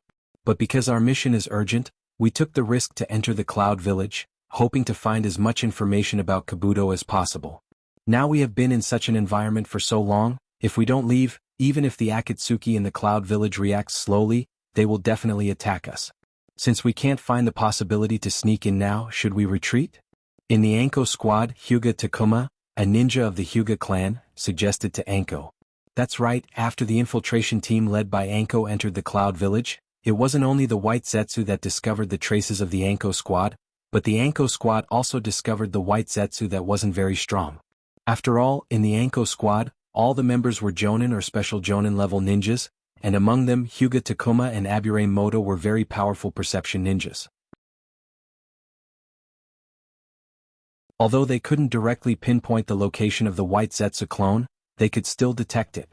Hyuga Takuma himself was actually a calm temperament, or a temperament that was not willing to take risks. Being able to promise Anko to invade the Cloud Village without being discovered was already because of the importance of the mission. But since there was no possibility of completing the mission, Hyuga Takuma naturally put forward his own ideas. Seeing Hyuga Takuma put forward the idea of giving up the mission, Anko also forcibly suppressed the anger in her heart. After all, although Mitarashi Anko would find it hard to control herself when facing Orochimaru and anyone related to him, now was not the time for her to be willful. The lives of her three teammates were also a heavy burden on her heart. She cast her eyes to her other two teammates except for Hyuga Takuma. Although Lan Hana's slightly bearded face was still a little hesitant, the other teammate, Abure Moda, had already slowly nodded. Although she didn't speak, she obviously agreed with Hyuga Takuma's idea of retreating. Sure enough, can only retreat? Mitarashi Anko was very clear that in a battle between two armies, any perception-type ninja is very important. If it wasn't for the importance of this mission, the 4th Hokage Wave Kaze Watergate wouldn't have arranged 2 of the best perception ninjas in the Woodleaf Village to be in his team. Since there is no possibility of completing the mission, Anko naturally has to preserve some strength for the Woodleaf Village. She can't become a sinner who consumes the village's strength for no reason. For a qualified ninja, the mission and the village are always in a higher position than their own feelings and will. Good. Let's retreat. Almost gritting her teeth, Anko gave the order to retreat to her 3 teammates. Obviously, after hearing Mitarashi Anko's order to retreat, whether it was Lan Hana who had a complicated look in her eyes, or Dima Hyuga and Abure Moda, who clearly expressed their intention to retreat, all of them had a relaxed look in their eyes. After all, staying at the enemy's rear without any reinforcements is actually a great psychological pressure for ninjas. Since they have decided to retreat, and it's very likely that they have been detected by the enemy, as the 2 ninjas with the strongest perception ability in the team, Hyuga Takuma and Abure Moda, also used their ninjutsu to find a suitable retreat route. Hyuga Takuma made hand seals, and his chakra gathered in his eyes, blue veins popped out and the white eyes opened. The still life around him instantly lost its color, turning into black and white in Hyuga Takuma's eyes. Abure Moda also released the parasite hidden in her body for detection, and in the blink of an eye, small black insects had already scattered in the surrounding space. The parasite itself is more sensitive to chakra than the ninjas, and when the first insect was drenched by the raindrops, Abure Moda's eyes hidden behind her glasses became serious. Not good, we were discovered.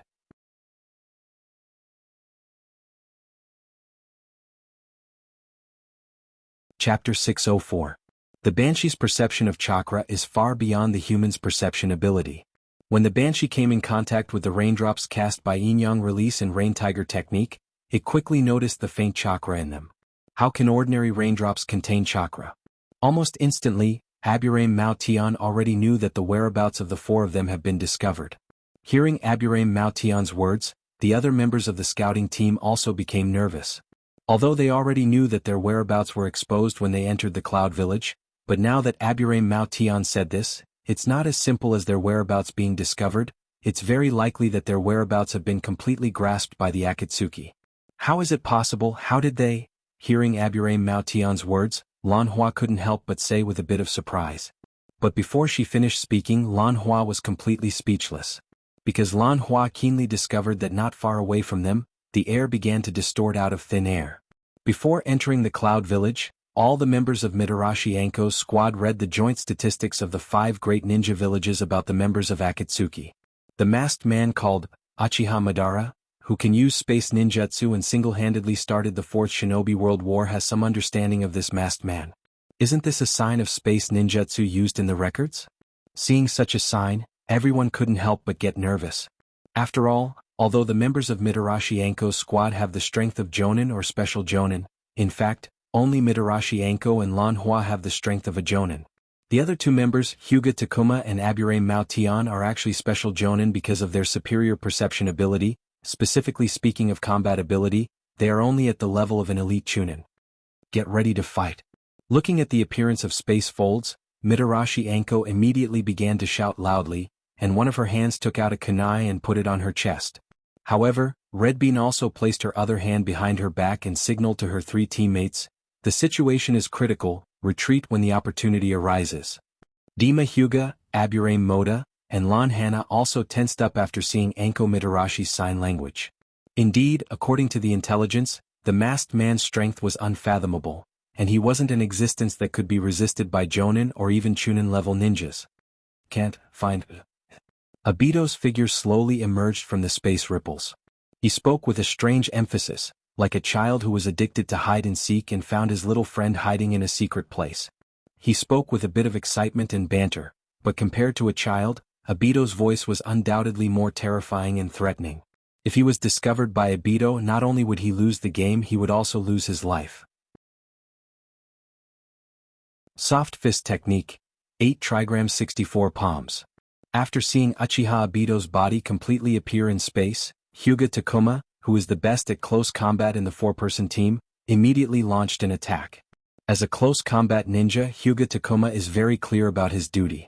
He needs to do his best to restrict Obito's movements and create opportunities for his companions. Although he can't defeat Obito, at least there is a possibility of escaping. Starting from where Hyuga Takuma was, the 8 trigrams field was instantly spread out, and sticky chakra was released to hinder the opponent's movements. Seeing Hyuga Takuma attack, Aburame Mao Tian also used the Aburame clan's signature ninjutsu, Parasite Worm. A large number of black parasites rushed out from Mao Tian's skin. Although each parasite was small, when a large number of parasites gathered together, they directly formed a black torrent. Secret Technique, Insect Jade. The original secret technique, Insect Jade, is used to completely restrict the enemy inside the parasite and then absorb the enemy's chakra, making the enemy lose the ability to fight and even their life.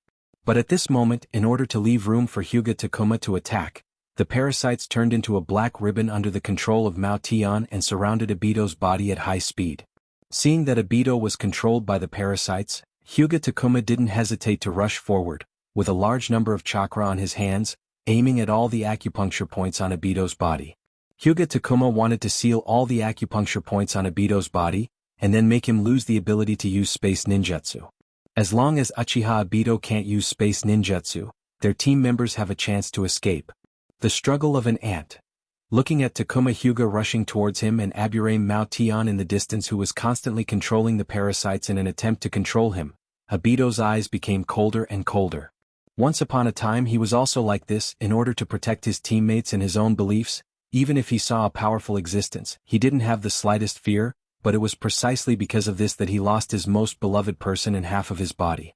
Until now, the regret of losing something precious was burning his heart all the time. It is precisely because of this burning feeling that the figures of Hyuga Takuma and Aburame Mao Tian are more and more dazzling in Obito's eyes.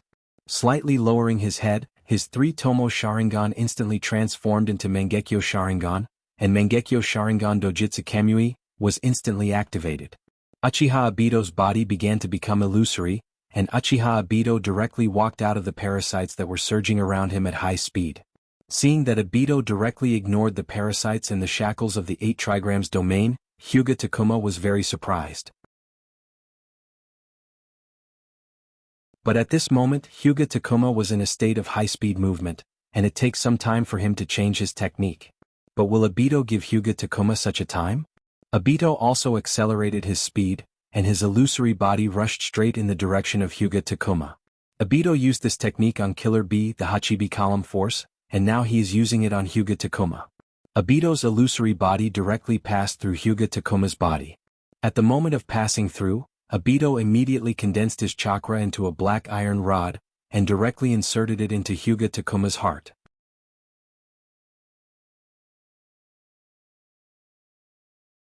Chapter 605. After the black iron staff pierced through Hyuga Takuma's heart without any hindrance, Obito didn't stop to check the result of his battle.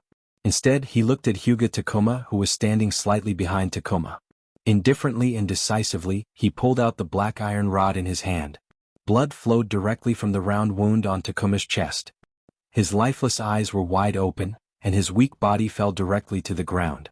"Now it's your turn." Uchiha pointed the black iron staff in his hand at Aburame Mao Tian. His eyes were slowly filled with contempt for life. Seeing that Obito defeated Hyuga Takuma with a single blow, Anko Mitarashi and Lan Hua, as the team leaders, immediately rushed towards Aburame Mao Tian's location. As teammates, Anko Mitarashi and Lan Hua understood that Aburame Mao Tian wasn't the type of person who was good at fighting. Obito had already killed one of their companions. If the two of them didn't help Aburame Mao Tian, then Aburame Mao Tian herself would be doomed. Lan Hua. Anko Mitarashi shouted Lan Hua's name loudly, and her hands quickly formed hand seals. Hearing Anko Mitarashi's shout, Lan Hua also reacted quickly, and her hands also quickly formed hand seals. Currently, Anko Mitarashi and Lan Hua were still some distance away from Aburame Mao Tian, but Obito was very close to her, so if Anko Mitarashi and Lan Hua really want to save Aburame Mao Tian, then they must use long-range ninjutsu to prevent Obito from getting close to Aburame Mao Tian. Aburame Mao Tian wasn't without any fighting ability. She directly opened the huge jar on her back, and a large number of parasites rushed out of the jar, and under Aburame Mao Tian's control, they constantly flew and changed in the air. Anko Mitarashi. After all, Lan Hua and Aburame Mao Tian were members of the same team, so there was some tacit understanding between them. Almost at the same time, the ninjutsu prepared by the three of them all attacked the place where Obito was. Ninjutsu, Destruction of Snakes. Secret Technique, Parasites, cluster. Wind release, thousand-face wind. Anko Mitarashi opened her hands, and a number of poisonous snakes with strong venom drilled out of her sleeves one after another. A large number of snakes rushed towards Uchiha Obito like arrows. Almost two-thirds of the parasites controlled by Aburame Mao Tian rushed towards Uchiha Obito. Uchiha Obito's body was surrounded by countless parasites. Lan Hua's Thousand Wind Jutsu is a ninjutsu that uses chakra to condense a large number of wind blades to attack. After seeing that Obito's body seemed to be controlled by Anko Mitarashi's poisonous snakes and Aburame Mao Tian's parasites, she immediately controlled her chakra to condense wind blades to attack Obito's body that was already surrounded by the parasites and snakes. The sharp wind blades directly attacked the parasites and the poisonous snakes wrapped around Obito's body, but neither Aburame Mao Tian nor Anko showed any distressed expression. Especially for Aburame Mao Tian, she cultivated the parasites bit by bit with her own chakra, so the loss of a large number of parasites was simply unacceptable for her. But now, even if a large number of her parasites are dying, Aburame Mao Tian can only suppress the reluctance in her heart and control the remaining one-third of the parasites to attach to her body. The chakra of the parasites themselves is fed back to Aburame Mao Tian's body. Although a parasite's body didn't contain that much chakra, but when a large number of parasites gathered the weak chakra in their body and transferred it into Aburame Mao Tian's body, the huge amount of chakra made Aburame Mao Tian's meridians feel a little unbearable. After exchanging a glance with Anko Mitarashi and Lan Hua, the three of them simultaneously withdrew the chakra that they were using to maintain their ninjutsu. At the same time, Anko Mitarashi, Lan Hua, and Aburame Mao Tian also directly retreated in three different directions. After all, Uchiha Obito was only one person. Although Anko Mitarashi and the others retreated separately so that the three of them couldn't take care of each other, but chasing them also needed to confirm their whereabouts one by one. This undoubtedly bought time for the other teammates who weren't being chased. Ignoring whether Uchiha Obito, who was wearing a mask to hide his identity, was injured by their joint attack, Anko Mitarashi just desperately rushed in the direction of leaving the Cloud Village. Even if her legs had become sore because of a large number of chakra, and even if her chakra was showing signs of exhaustion, Anko Mitarashi still used her will to drive her body to continue rushing. She felt like there was a grim reaper behind her who was holding a scythe that harvested souls and was staring at her covetously. Run, run, run. There was a voice constantly shouting in her heart. You must go back alive. You must. Along the way, Anko Mitarashi shuttled between the bushes that weren't tall enough, trying to avoid all the raindrops that might fall on her body. Just as Mitarashi Anko was running for her life, a chill suddenly spread from Anko's spine to her entire body. The feeling of danger. Almost instinctively, Anko Mitarashi controlled her body that was moving at high speed and directly rolled to the side. Ding. At the moment when Anko Mitarashi dodged her body, a black iron rod was directly inserted in the place where Anko Mitarashi was just a moment ago. It has been a long time since Anko Mitarashi separated from her other two teammates. At least one of her other two teammates may have died in the hands of Uchiha Obito. It seems that she can only go all out, right? Looking at Uchiha Obito who was standing in front of her with a black iron rod in his hand, Anko Mitarashi's eyes flashed with a trace of determination. Quickly making hand seals, Anko Mitarashi directly rushed in the direction of Uchiha Obito. Ninjutsu, Double Snake Killing Jutsu.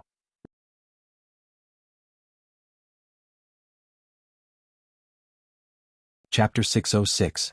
Two huge pythons as thick as an adult's thigh directly rushed out of Anko's clothes after she finished the hand seals.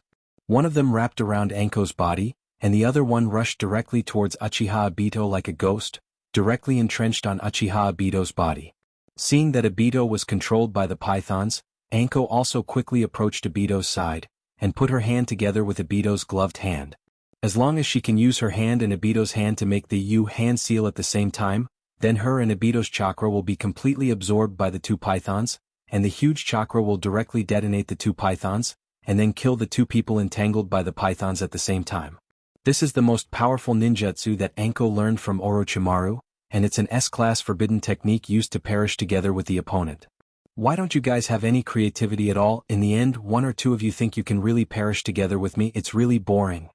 Looking at Mitarashi Anko, although he was wearing a mask, Obito's eyes revealed a very obvious look of contempt.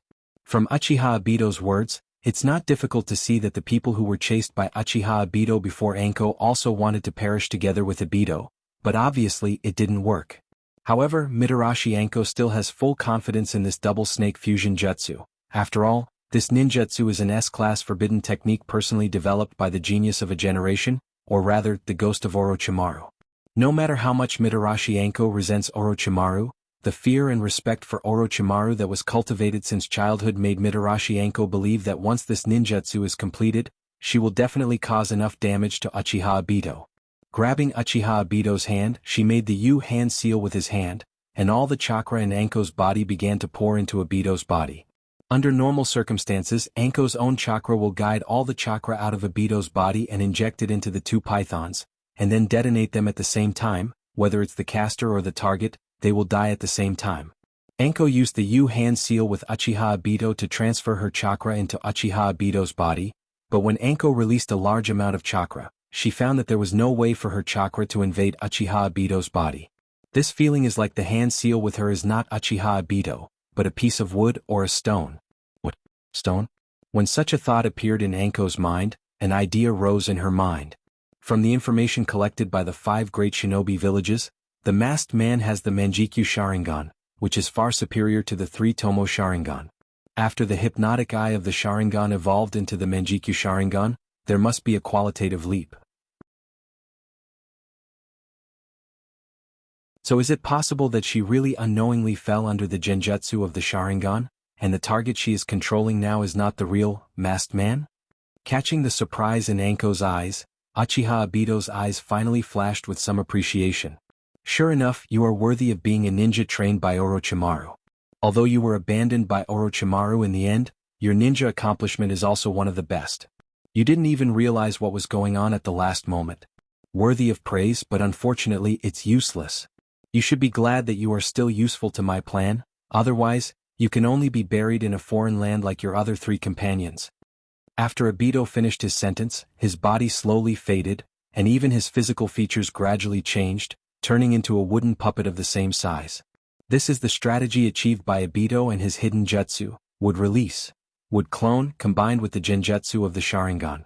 When the genjutsu was actively removed by Obito, Anko finally saw the real situation. At this moment, Obito was looking at Anko and the wood clone, who were entangled by the 2 pythons with a bit of ridicule. It was like watching a funny play, and then being driven by the funny behavior of the actors in it, he couldn't help but want to sneer.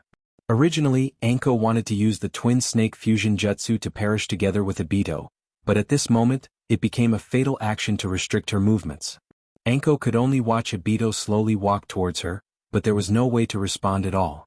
Turning his hand into a hand blade, Obito walked to Anko's side and slashed his hand on the back of Anko's neck. The powerful force directly caused Anko to fall into a coma, and the double snake internecine jutsu, was also cancelled because Anko fell into a coma. Reaching out his hand, Obito roughly grabbed Mitarashi Anko, who had already fallen into a coma. Like holding a piece of merchandise, he lifted Mitarashi Anko by her collar. Activating his Mangekyo Dojutsu Kamui, spatial ripples were instantly generated, and Obito and Anko were both absorbed into it.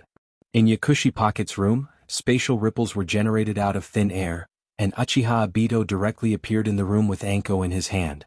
Seeing the spatial ripples, Yakushi Pocket was quite anxious to greet him. Without greeting Uchiha Obito, Yakushi Pocket directly took Anko from Obito's hand. He flipped open Mitarashi Anko's collar, and the 3 Tomo runes appeared in Medicine Master's Pocket's field of vision. Slowly placing his palm on the curse mark on Anko's neck, he used his chakra to feel the curse mark, and a trace of excitement flashed in Yakushi Pocket's eyes. Sure enough, as he expected, the original curse mark engraved on Anko's neck contains a large amount of Orochimaru's chakra and Yugo's mutated Senjutsu chakra. As long as all of this chakra is extracted and integrated into his chakra, then not only will his Edo Tensei technique be improved, his strength will also be greatly improved.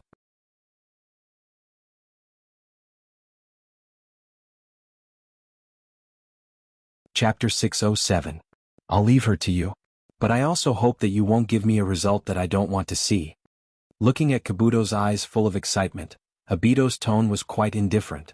For Uchiha Obito, the so-called fetters are simply the most useless thing. What Uchiha Obito likes the most now is the way he gets along with Kabuto and Black Zetsu. Everyone has their own pursuit, their own goals. Although it's inevitable for them to be suspicious of each other, as long as they don't relax their vigilance, they won't lose anything. Originally, after seeing Mitarashi Anko and perceiving a large amount of strange chakra belonging to Orochimaru from the curse mark on Anko's neck, such a situation made Kabuto's heart flutter a little. Even the state of mind that has been maintained for a long time became not so calm. Obito's words are not only a threat to Kabuto, but also to let Kabuto adjust his mentality. The reason why he can cooperate with Obito and Black Zetsu like this is because he still has value.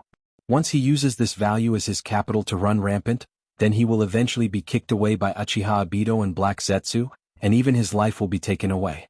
Don't worry. Kabuto put his hand on his glasses, slightly adjusted his glasses, and said to Obito very concisely.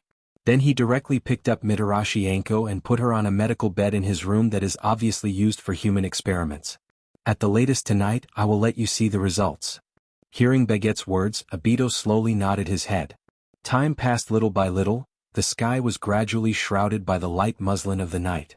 Tonight, the moon is bright and there are few stars, only a full moon is reflected in the sky. The cold moonlight sprinkled on the earth. The originally slightly reddish-brown soil at this moment is like sprinkled with a layer of silver powder, becoming a little sparkling. What is colder than the moonlight is Uchiha Obito's eyes at this moment. One red and one white eyes at this moment reflected a fierce and cold brilliance. Everything is ready. Black Zetsu's figure slowly appeared beside Obito, and reported his situation to him. Very good, then start preparing for the attack. When the army of 100,000 White Zetsu starts the attack, select some of the more evolved clones and send them to Kabuto. Yes, not long ago, Kabuto informed Obito that he has successfully extracted Orochimaru's chakra from Mitarashi Anko's body. After a short period of adaptation, his chakra has further transformed. Now he can summon a large number of Edo Tensei's clones without full control. Since the second phase of the battle has been completed, Uchiha Obito didn't suppress his strong emotions, directly ordered Black Zetsu to attack. Every white clone have 8 TSS proficient in stealth. As long as the strength of the clone doesn't surpass that of the White Zetsu clones, then the White Zetsu clones are almost perfect. Among the White Zetsu clones, there are a certain number of White Zetsu clones that have reached the level of Jonin or even Elite Jonin. When these White Zetsu use stealth and transformation ninjutsu, even a Kage-level powerhouse is likely to be deceived by these White Zetsu clones. The White Zetsu's attack plan is actually very simple. A large number of White Zetsu clones will directly transform into the appearance of the ninjas and the ninja allied forces. After all, the ninjas and the ninja allied forces come from the 5 great ninja villages. Although they have a common goal with each other, after all, the time they have spent with each other is still too short, and they still lack a certain tacit understanding with their familiar and unfamiliar comrades. And this gap also provides an advantage for the White Zetsu clones' attack plan. They are not familiar with each other, but they have to cooperate, and some actions that may cause suspicion are naturally included in the scope of tolerance. In just a few minutes, under the invasion of the White Zetsu army, many ninjas in the ninja allied forces were directly killed by the White Zetsu clones. And with the passage of time, the number of ninjas killed in the ninja allied forces also snowballed. This time, unlike the surprise attack on the Cloud Village, the White Zetsu army has been allowed to kill. Like a group of hungry beasts, the White Zetsu clones are constantly nibbling the ninjas in the ninja allied forces from the outside. Although deliberately disguised, the smell of blood has become stronger with the increasing number of ninjas who have lost their lives. There is no lack of strong ninjas in the ninja allied forces. Before the war, they even set up a special force to sense the situation and scattered it all over the ninja allied forces. Enemy attack. Enemy attack. Enemy attack. Almost in the blink of an eye, the news of the White Zetsu's invasion has spread throughout the camp. After all, ninjas are a profession that exists specifically for combat. When such a situation occurs, they also react quickly. One by one, ninjas began to deliberately shrink towards the inside of the camp, and the ninjas from various villages who have been divided into combat units also immediately gathered. Melee unit gather. As the leader of the melee unit, Kitsuchi's voice directly passed into the mind of every ninja in the melee unit. Through the effect of the spiritual force amplifier, Yamanaka Inoichi has been putting his hand on Kitsuchi's head, using himself as a medium to directly pass Kitsuchi's order to the mind of every ninja in the melee unit. Don't panic. The White Zetsu clones are invading us. According to the intelligence of the Cloud Village, although their stealth and transformation abilities are very strong, there are not many strong ninjas among them.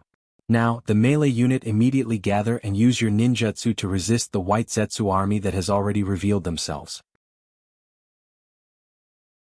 The Perception unit and the Special Operations unit have already begun to move. They will do their best to find the White Zetsu clones mixed in the ninja allied forces. After a short strategic deployment, Kitsuchi nodded to Yamanaka Inoichi, who put his hand on his head. After all, he is the leader of the melee unit. He can't stay here. He needs to fight against the White Zetsu clones with his companions.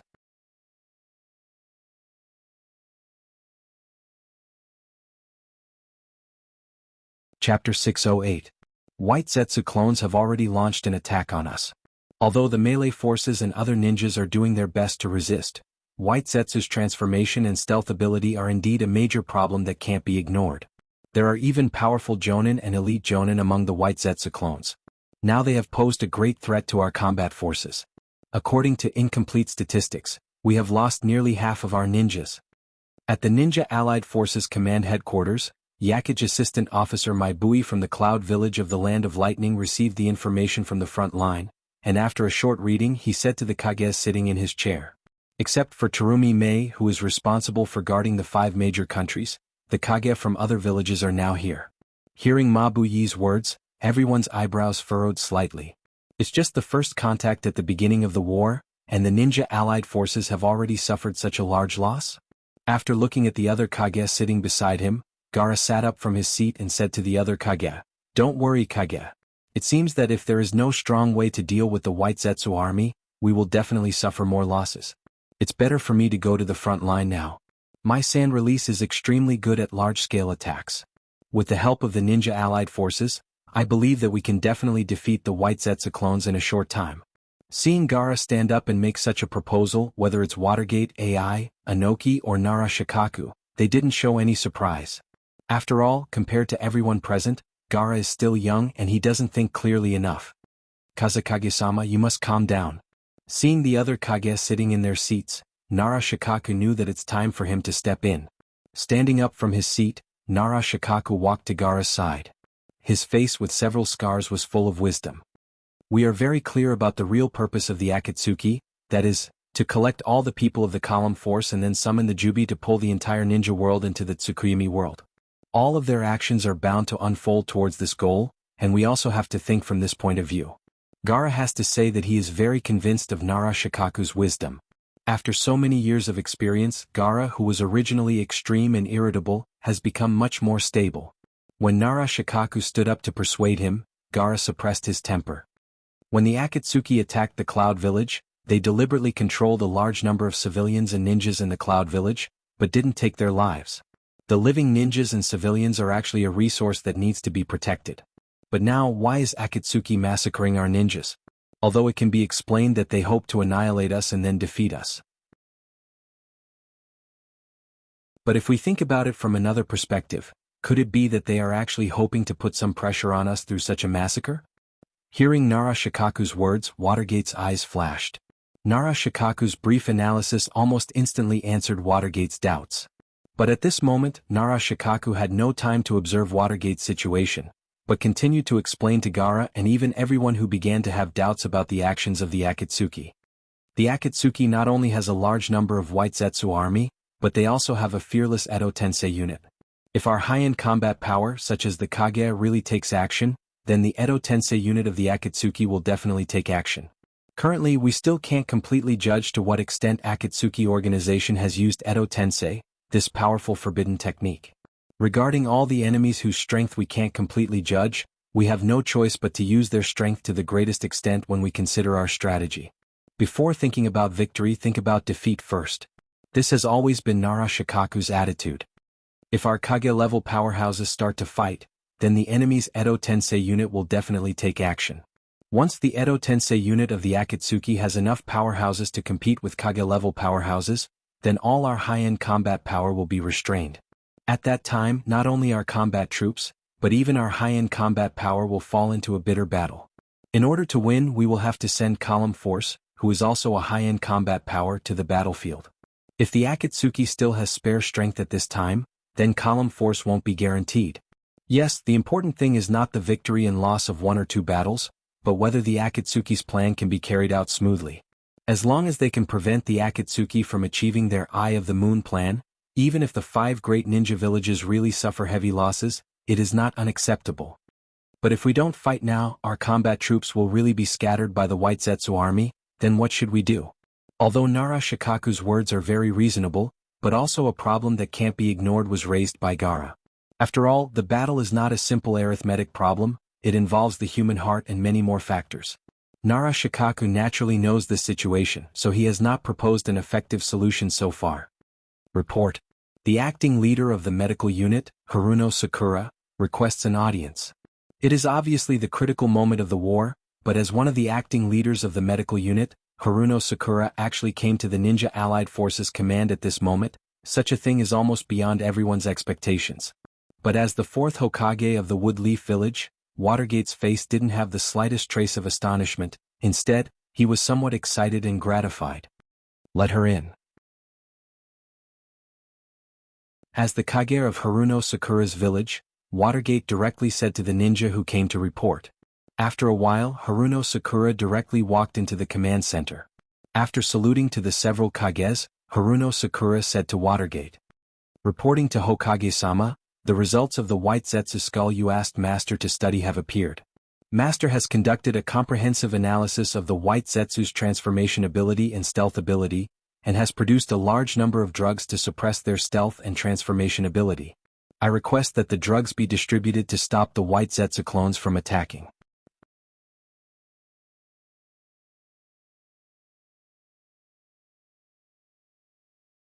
Chapter 609. That's great. Hearing Sakura's words, almost everyone in the headquarters became excited. Just now, everyone in the headquarters was troubled by the problem of saving their strength, but at this moment the acting leader of the medical unit, Sakura, gave everyone a perfect solution. But from Sakura Haruno's short words, it revealed some information. This kind of medicine was developed by Tsunade by studying the skull of a White Zetsu. Tsunade's own attainments in medical ninjutsu are naturally needless to say, but when did Konoha's ninja village obtain and decide to study the head of White Zetsu and even mass-produce a potion to suppress White Zetsu's ability? It seems that before the war began, Watergate already understood the influence of the White Zetsu clones on the battlefield, and asked Tsunade, who can be said to be the best medical ninjutsu in the world, to study the White Zetsu in advance. This kind of foresight is simply terrifying. Sakura. Watergate slowly stood up from his seat, and after exchanging glances with the other 3 Kages, he was ready to give an order to Sakura. Now, mobilize all medical ninjas in the medical unit who have the ability to protect themselves and start rushing to the battlefield with the medicine developed by Tsunade-sama, and at the same time, distribute the medicine to all combat units to restrain the White Zetsu clones. As long as the medicine can be successfully distributed and achieve the expected effect, then even if our top combat power doesn't attack, we can completely defeat the White Zetsu army with the strength of each combat unit. In Watergate's description, the battle against the White Zetsu army seems to be a victory. Not to mention others, at least as the temporary leader of the medical unit, Sakura's eyes were full of excitement. The first official battle of the 4th Shinobi World War will be won in her hands? Sakura couldn't help but be fascinated by this feeling of glory. Yes, we will win for the Shinobi world. Sakura took out the black gloves from her ninja tool bag, and slowly put them on her hands. Sakura is not only an ordinary medical ninja, but also a ninja with great combat power under the guidance of masters like Nangongjo and Tsunade. After finishing her declaration, Sakura saluted Minato and the other Kages of the other villages and left the command center. Watching Sakura leave, the remaining 3 Kages and the 2 staff officers couldn't help but cast their eyes on Watergate. Anticipating the enemy's moves, controlling people's hearts.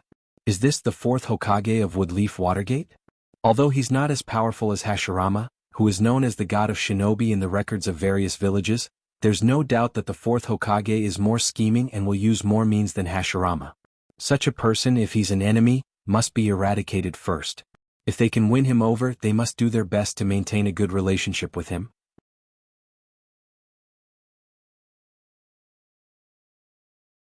What they need is not to care about temporary gains and losses. What they need is a spectacular victory, full of glory, enough to make everyone believe that their side can win the final victory. This battle is the first official battle of the Fourth Shinobi World War. The impact of winning will be extremely far-reaching. So in order to win, what the Allied ninja army needs is actually very simple. That is, a victory that no one regrets even if they lose more.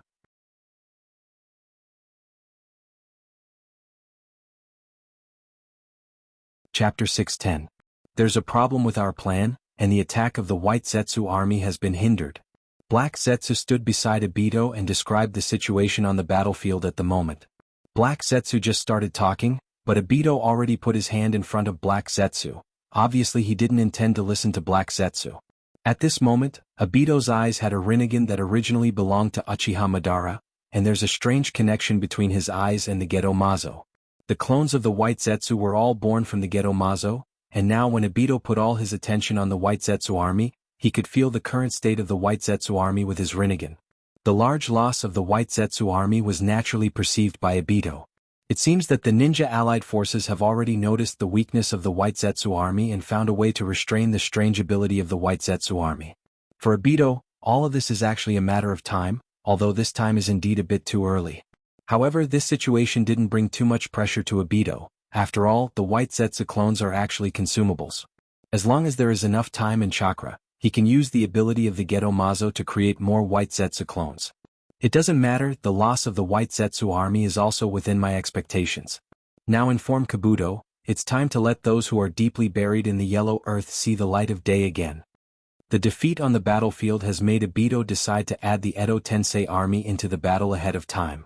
The fundamental purpose of this battle was to create enough pressure on the shinobi army composed of the 5 great shinobi villages. Although the Edo Tensei army entered the battlefield ahead of time, it was understandable. Understood. Black Zetsu looked deeply at Uchiha Obito, who was standing on the ground with indifference in his eyes, but in his heart, he also knew what Uchiha Obito was planning. Before the war, Uchiha Obito asked Black Zetsu to send a group of highly evolved White Zetsu clones to Kabuto.